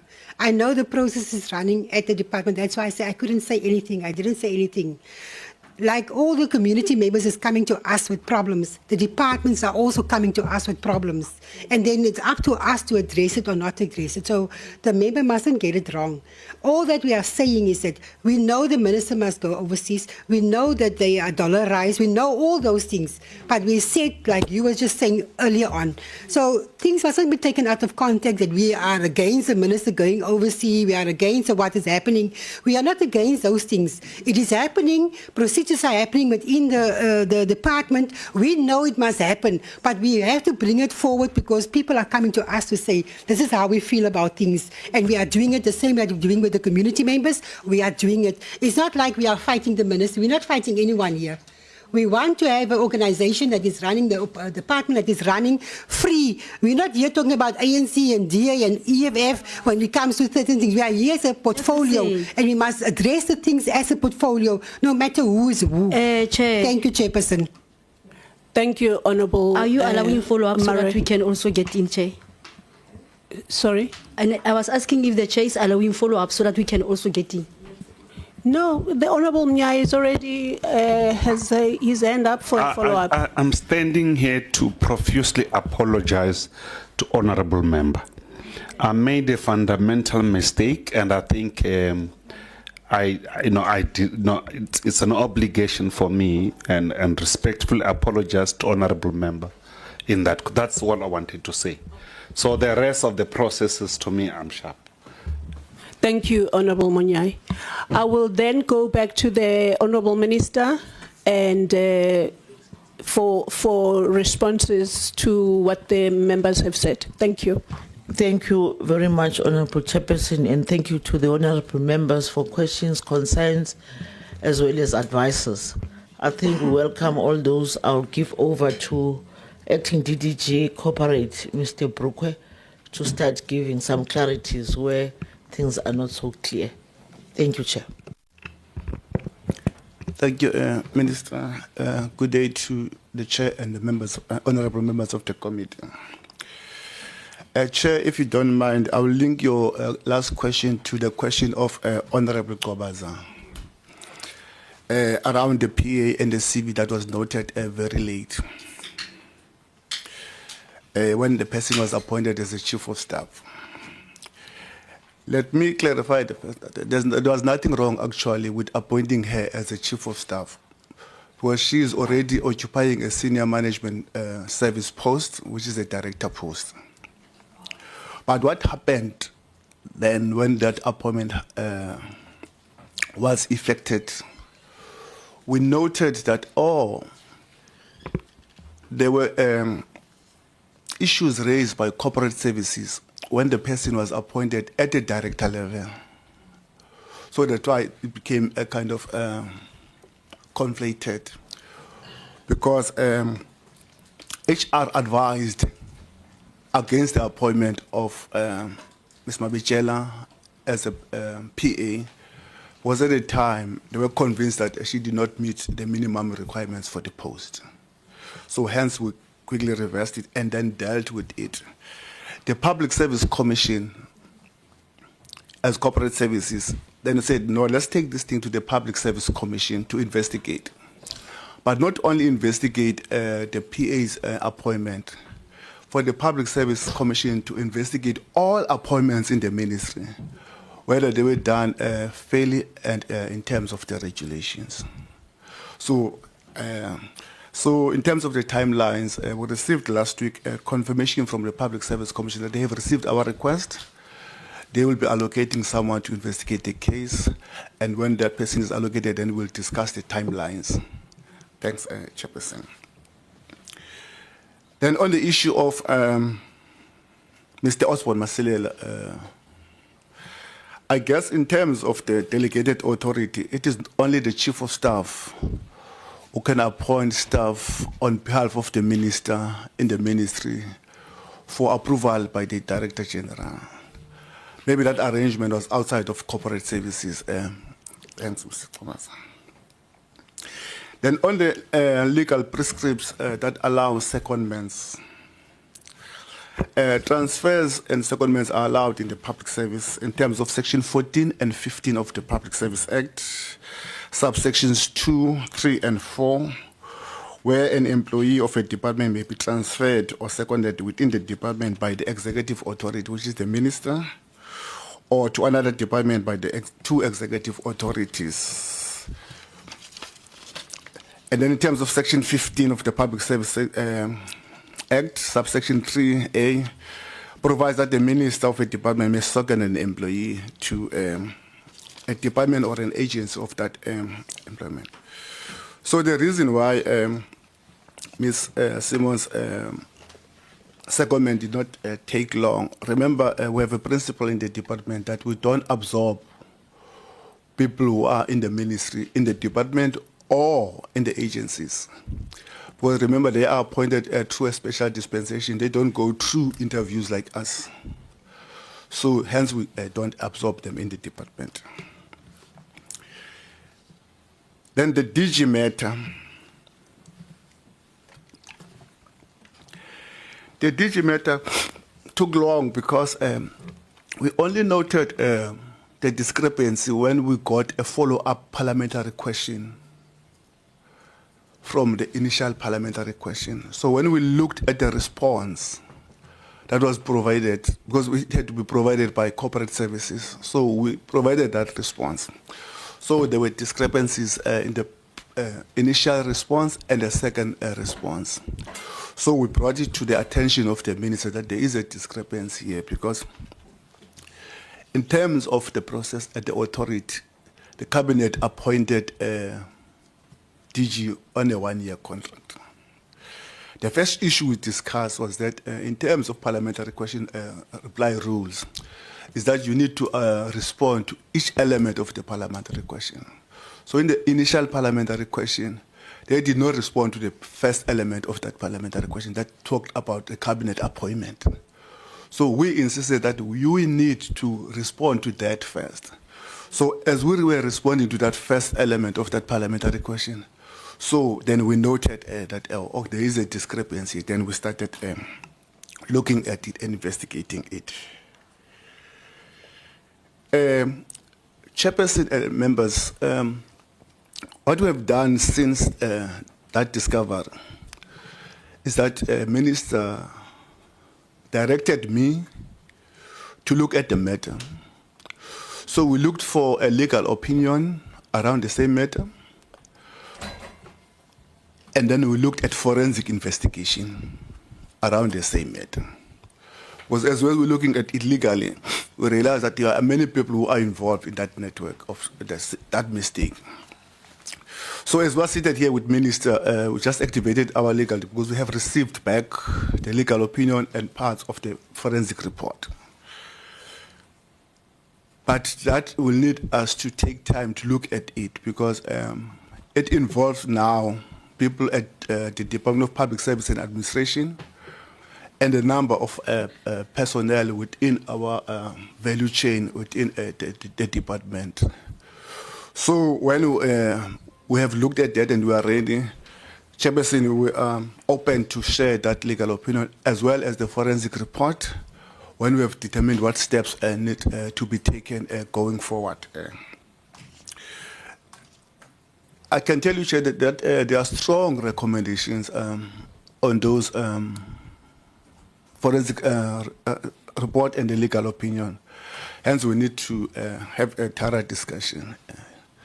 And unfortunately, we have to go back because we can't discuss with the DG because it's a conflicted person in this matter. So, hence we say that when we have looked at it, then we prepared our report, we will be prepared to share with the committee. Then on the issue of the letter that was supposed to come from the board of NDA to advise the minister on the non-cohesion of the board. Chair, the NDA Act does not prescribe how that advice must come. So it can be done confidentially, can be done by them as a board, as a resolution, or they can approach minister as individuals. So that has happened in that issue before the minister took action around that matter.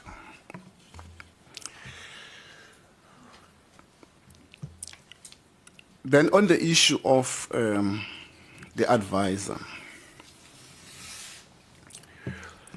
the minister did not know about the issue when the minister appointed Mr.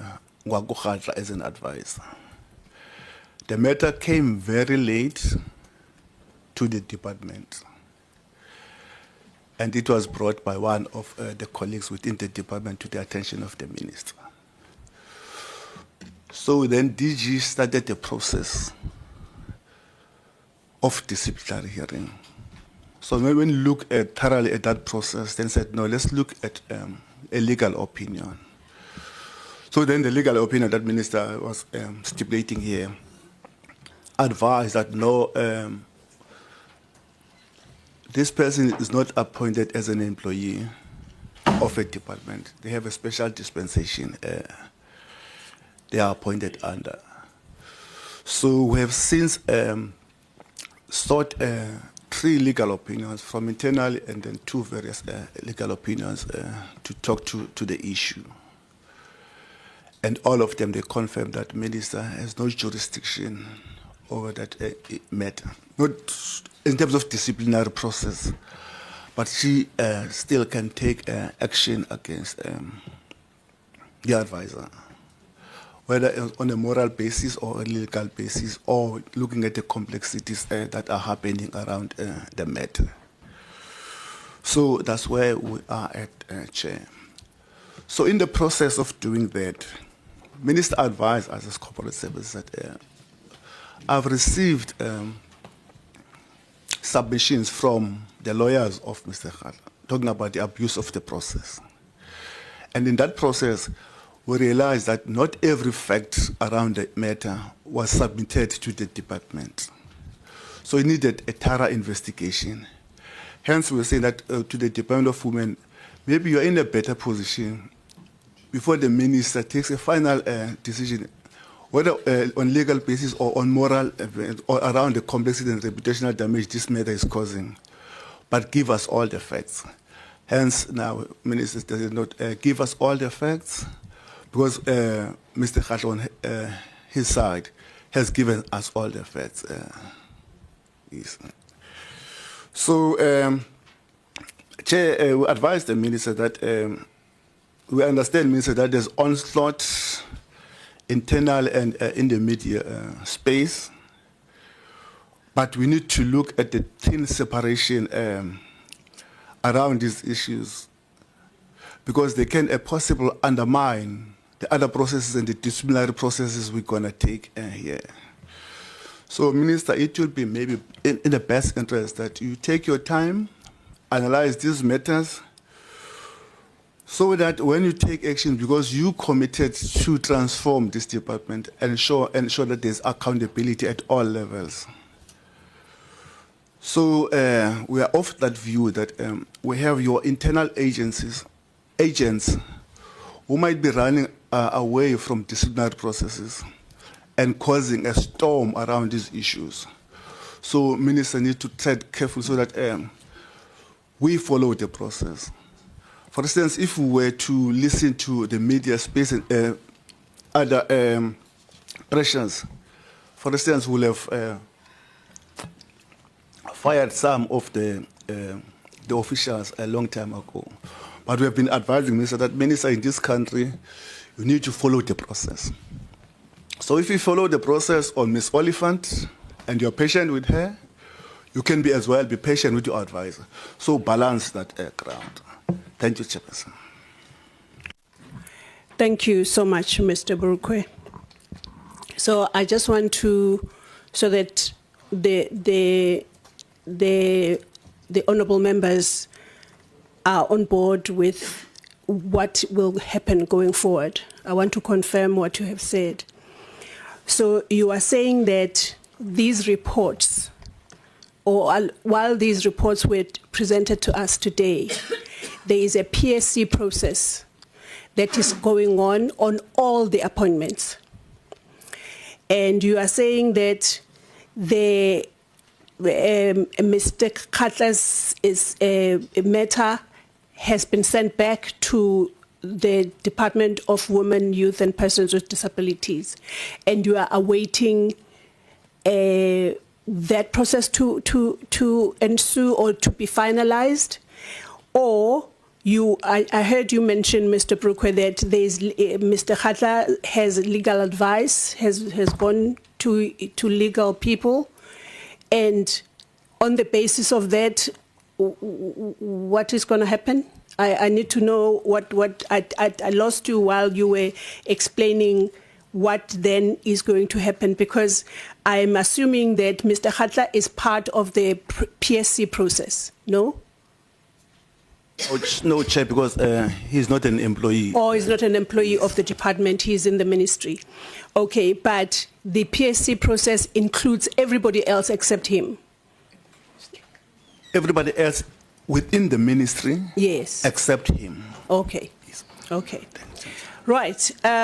So we are expecting the PSC, the person that has been allocated to the department or the ministry's issue, to have the terms of reference and tell us how long this is going to take and so on and so forth. So this is not the last we hear of this matter as the portfolio committee. We will be given periodic updates on what is going on this matter, as it were. Am I understanding the process well? Yes, Okay. Chair. And then on top of that, because we have now a proper report in terms of the legal process and the legal opinion, and we have a forensic investigation report that is pointing a number of people. So on periodic basis, we'll brief the portfolio on the steps we're taking, not only on the DG, but everyone else who's involved. But what Minister needed to do, we're going to do after this meeting, is to engage the Minister of Public Service and Administration, because the forensic investigations points to irregularities as well on that side, so that the two ministers then can talk, so that when we take the recommendations forward, we take the recommendations on both sides. Thanks, Chair. So this report, if you don't mind me going on a to and fro, this report is a status quo as we have it. It was to bring us on board on what has been done so far. It's not closing the file on these things. This report is a preliminary report that is taking the portfolio committee, as per the promise of the minister, to the portfolio committee. We are going to be able to write to the minister confirming this meeting and formally asking for the periodic reports as and when the PSC process is happening. And so that is what is, am I summarizing it okay or not? Yes, it's all right. It's okay, Chair. It's not only the PSC process.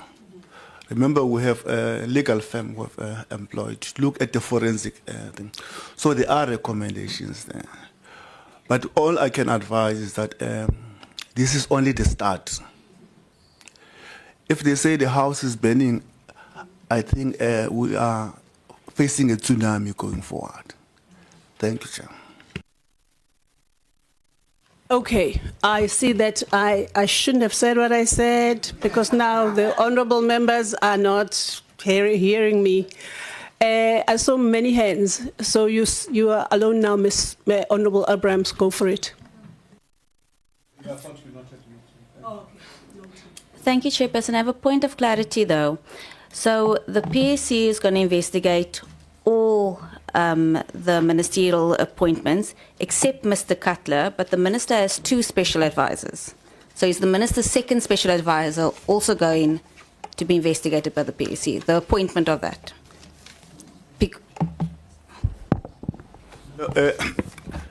The PSC investigation is going to look at all employees within the ministry. So that excludes the advisors, both of them. Both of them. Yes, thanks. Okay, I missed that. Sorry, I was writing something and I missed that part, but I'm going to be assisted when Honourable Mnyai, after Honourable Mnyai says what he has to say, and being followed by the Honourable Reverend. Go for it, Honourable Mnyai. Thank you, Chair. I think at the beginning there was confusion. But at the end of the clarity, at the end of the presentation, there's a clarity. What is the clarity? I'm testing my understanding the same way you did. One, every employee within the ministry, whatever, is going to be investigated, except the 2 advisors.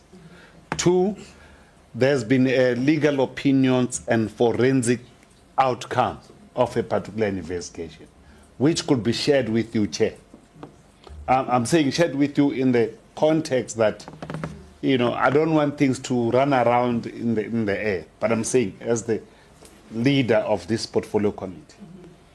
Thirdly, there's also a process of public administration which is going to take its investigative course, and of which the outcome will also be taken into confidence about that process.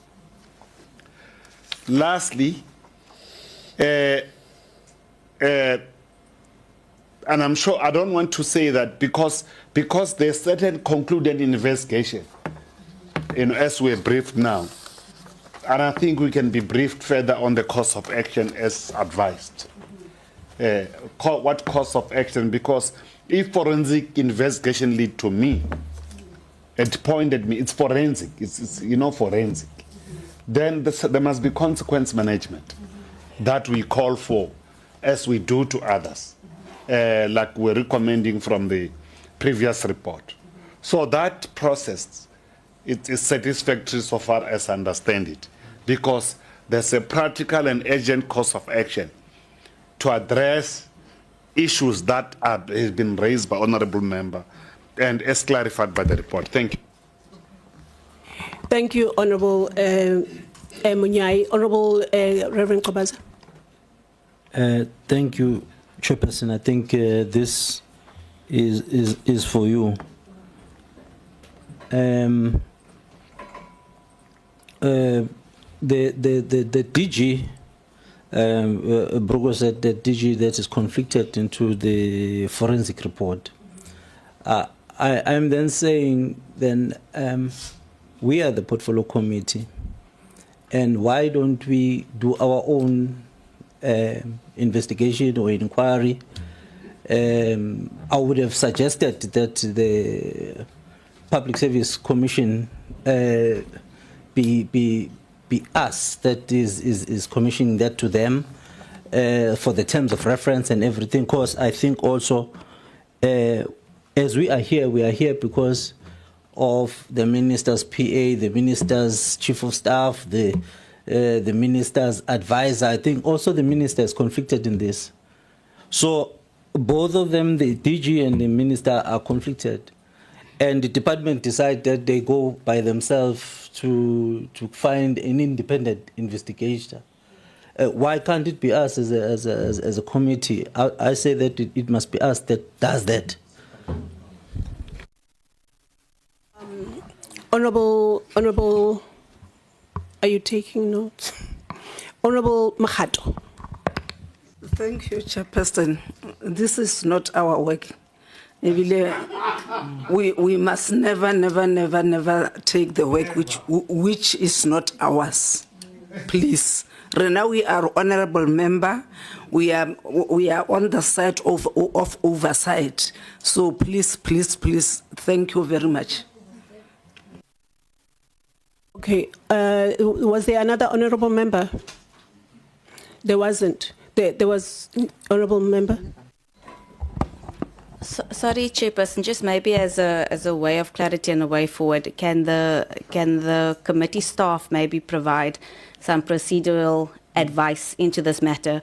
Because, you know, the committee does have powers to summon anybody to committees and to provide evidence and so forth.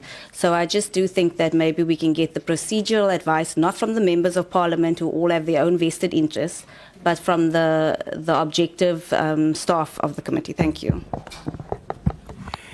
Thank you. Honorable Munyai, then Honorable Reverend. Chairperson, as I said, please, we are requesting for a workshop here because separation of power is very clear. You know, you can't attempt to overreach on areas that does not belong to you. You are not, unless you, we are not ministers here. We are MP, and oversight, conducting robust oversight is not policing. We're not policing here to investigate, to arrest people. No. Thank you. I don't think that anyone is talking about policing. I think it has happened many times, but Honorable Kobaza. Thank you, Chairperson. I think, Chairperson, we are in oversight. Maybe I do understand that. And I also understand, maybe from the last workshop that we had, as Munai undermining my intelligence in that, on that workshop, I was told that we can summon anyone as this committee. So we have summoned the minister and the DG. Thank you very much. Let's summon everyone else that is on this paper, this report.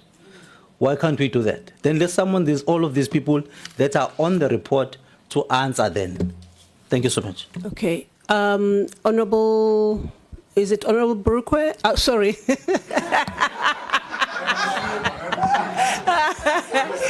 Honorable Minister, and your support.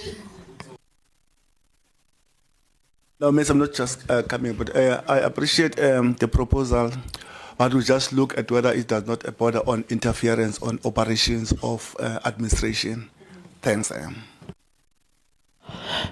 Thank you very much, Chair. Chair, if you would remember, I, at that time, committed to come before the committee and give the committee an insight of what was a question then.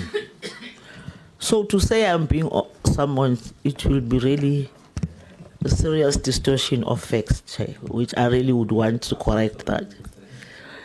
Secondly, Chair, however the matters came, you were expected to go and speak to the media houses, which you spoke to us to say, what is it that I don't know?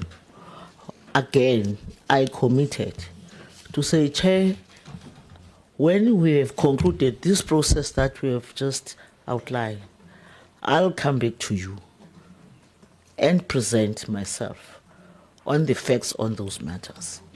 And this is that day today. So, honorable members, it will be very so honorable if you can create an impression that we are being found somewhere doing something that is untowards. But I also want to once again commit, Chair, as we have outlined the process, before this committee, we will follow that process to the latter. Because as I said earlier on from the beginning, you can't hide anything. In the department, as Honorable Marais told us, that doesn't much we can hide. Our things are outside there. Members are being briefed on a daily basis on the operational matters of the department. Every day.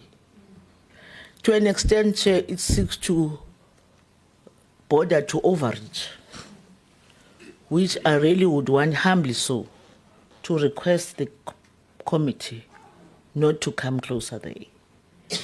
This relationship is a very cordial relationship. Not only it is informed by the Constitution and all other relevant legislative process, we have developed that kind of an interaction. When the questions are being asked, we answer.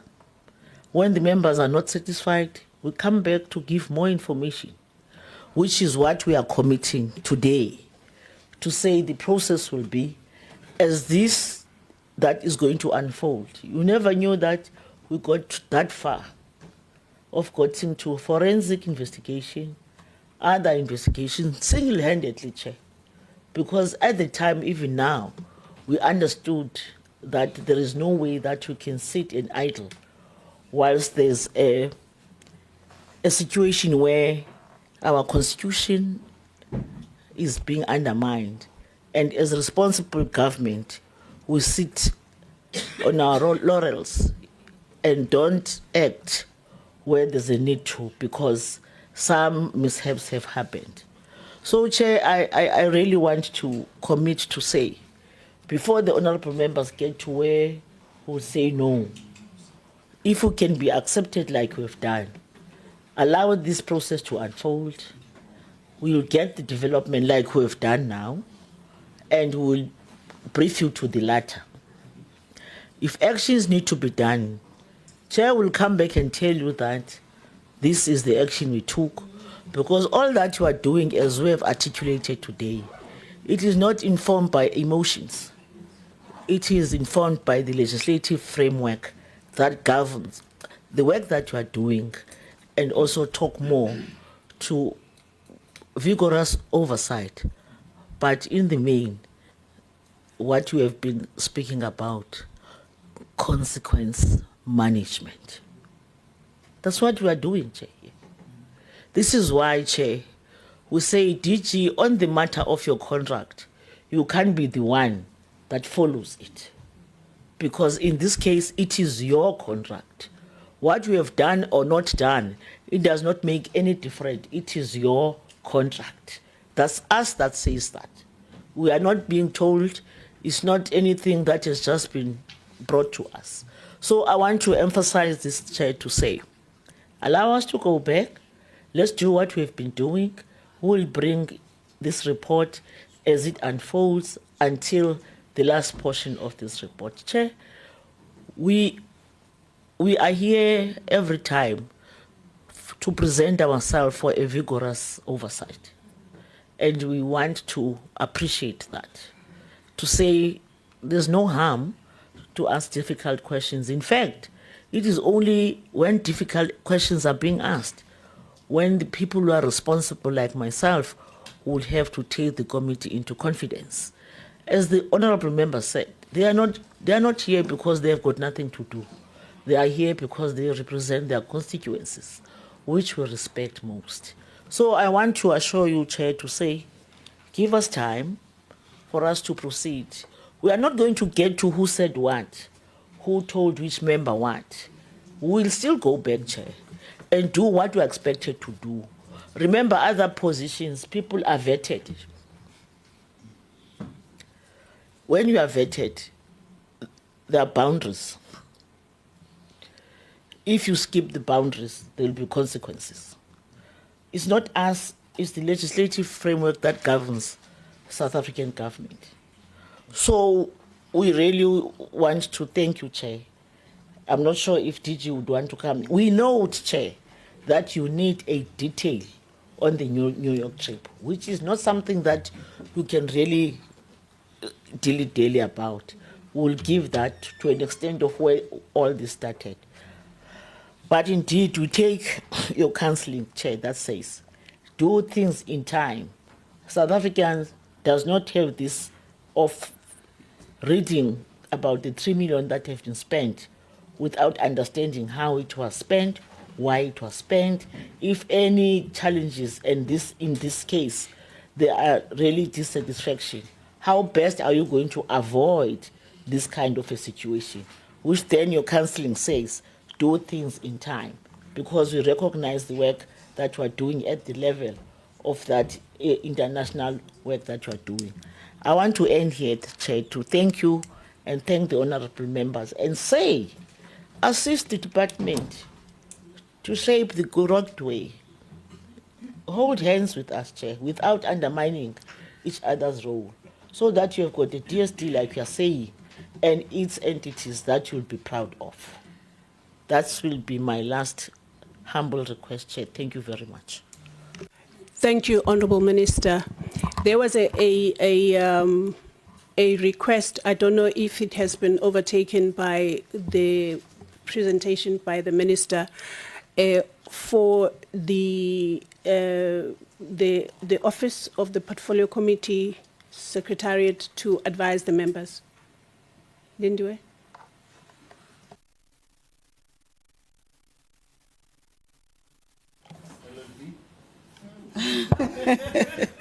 Thank you very much, Chair. In a situation whereby the Minister has already spoken, I might bring the committee back, but nevertheless, it is my role to provide a procedural advice and guidance on the matter, subject matter before us. It is important to note that when a report is before the committee, the members of the committee have a right to express their view on the report, even if they note it. So there were a number of issues raised in the report which expressed some dissatisfaction, and there were also some proposals made. But unfortunately, I think somehow the committee is finding each other because we are a committee that represents different political parties. I think when we discuss or deliberate on matters, it should come as a committee decision. Around the issue of whether the committee can conduct its investigation, there's separation of powers, etc. I think the committee doesn't have a capacity. They cannot, if they can think of conducting an investigation, it cannot by itself do that because we don't have the capacity investigating powers to do so. But Chapter 10 of the Constitution, there is one entity that assists the public administration in executing its mandate to ensure that it comply to service delivery and best practices. The committee, as I indicated, that they have the powers to subpoena anyone before it. They have a power to also recommend for investigation if they are not happy with certain things, and then they can also do the refer the matter to the Public Service Commission. But the minister have already indicated that they have already taken that that route. But there's nothing, it won't be wrong if the committee can recommend, because that particular entity is there to ensure that the committee has mandate in terms of ensuring service delivery from the public administration is adhered to.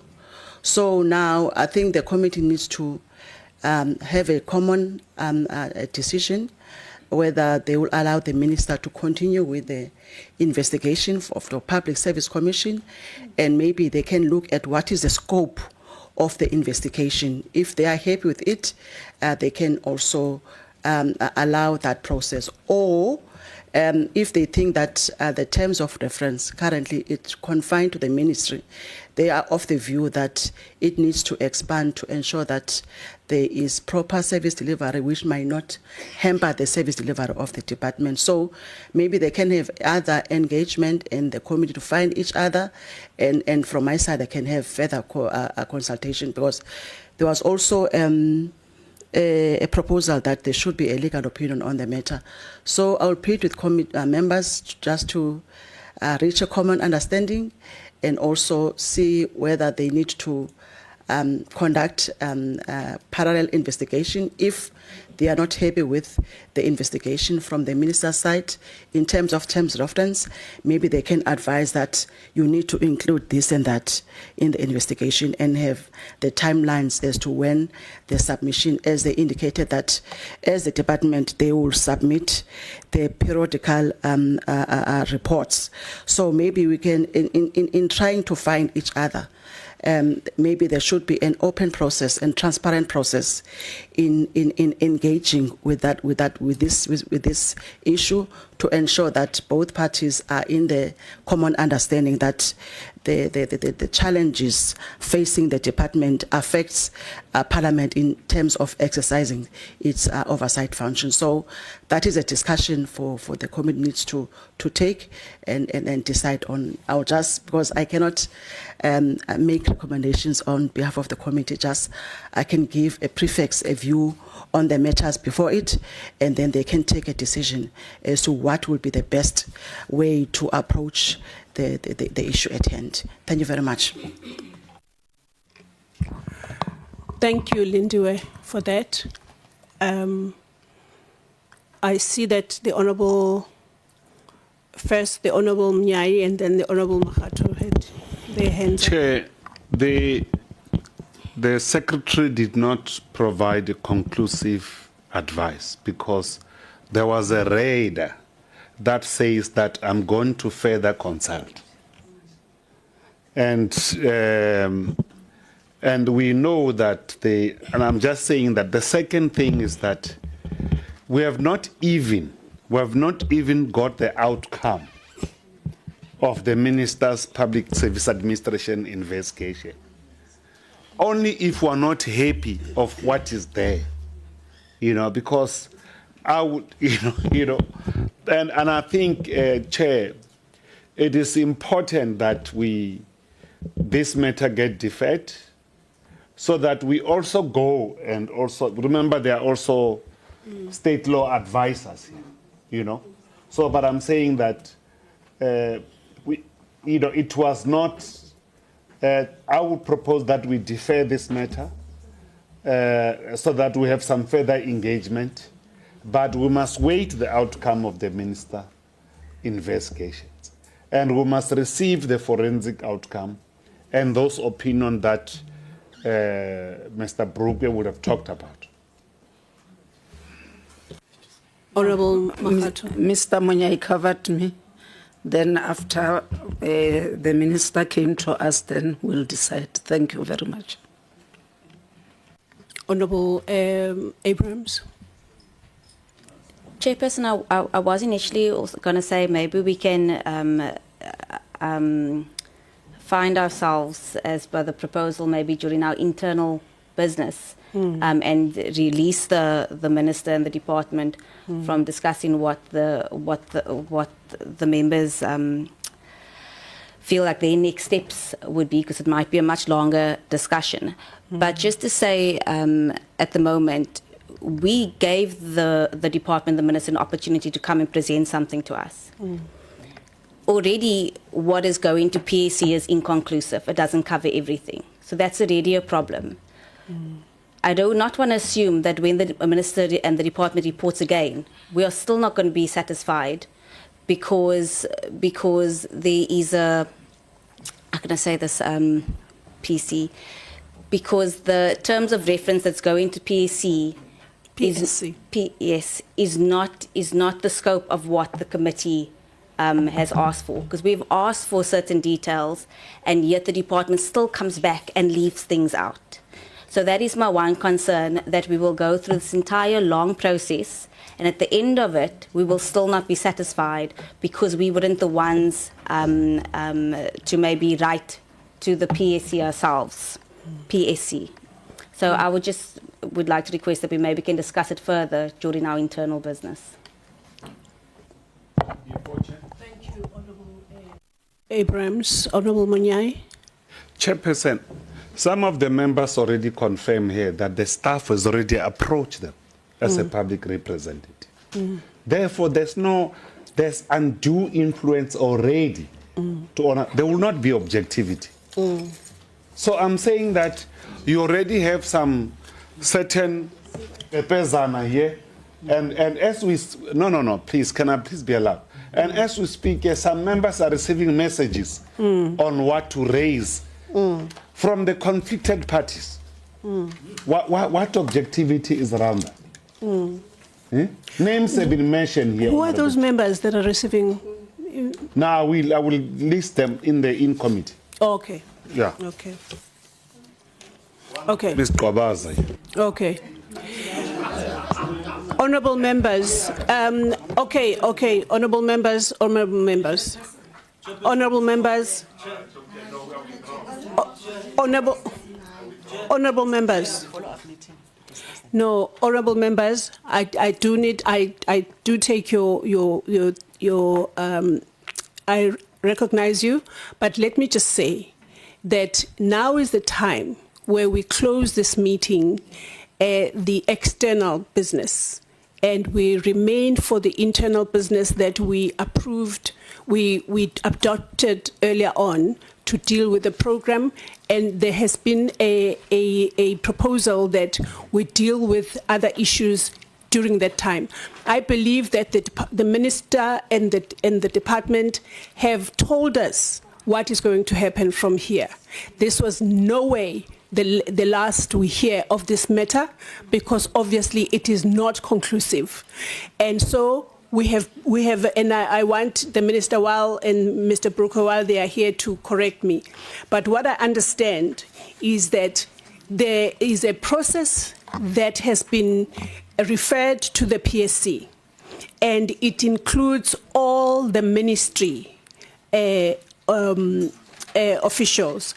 And then there is a forensic investigation process that is it being outstanding? Is it outstanding, or is it already available, or what is going on? And who does it? So it is about the department staff. Also, we are expecting a report on a series of reports as the work continues on the ministry officials. We are expecting a forensic report on for example, the chief, the suspended chief director. We are expecting the forensic report on the director general.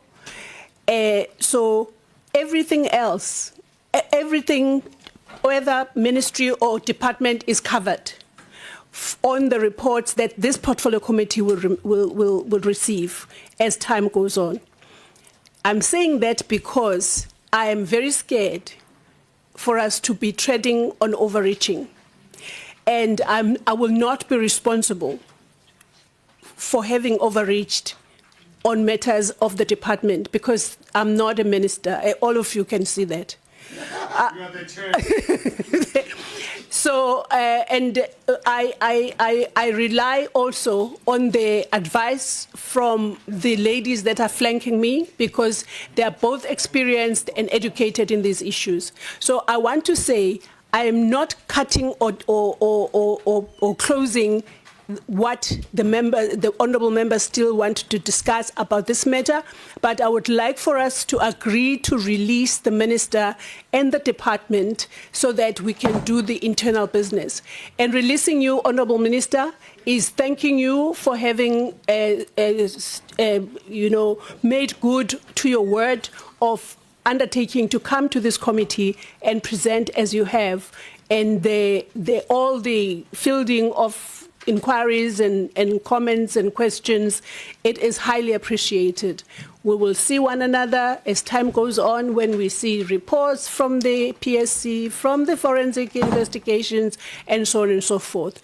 This is an ongoing process until we reach the finality, as will be determined by all those avenues that you have taken. Thank you so much, and please drive safely to the airport. And thank you.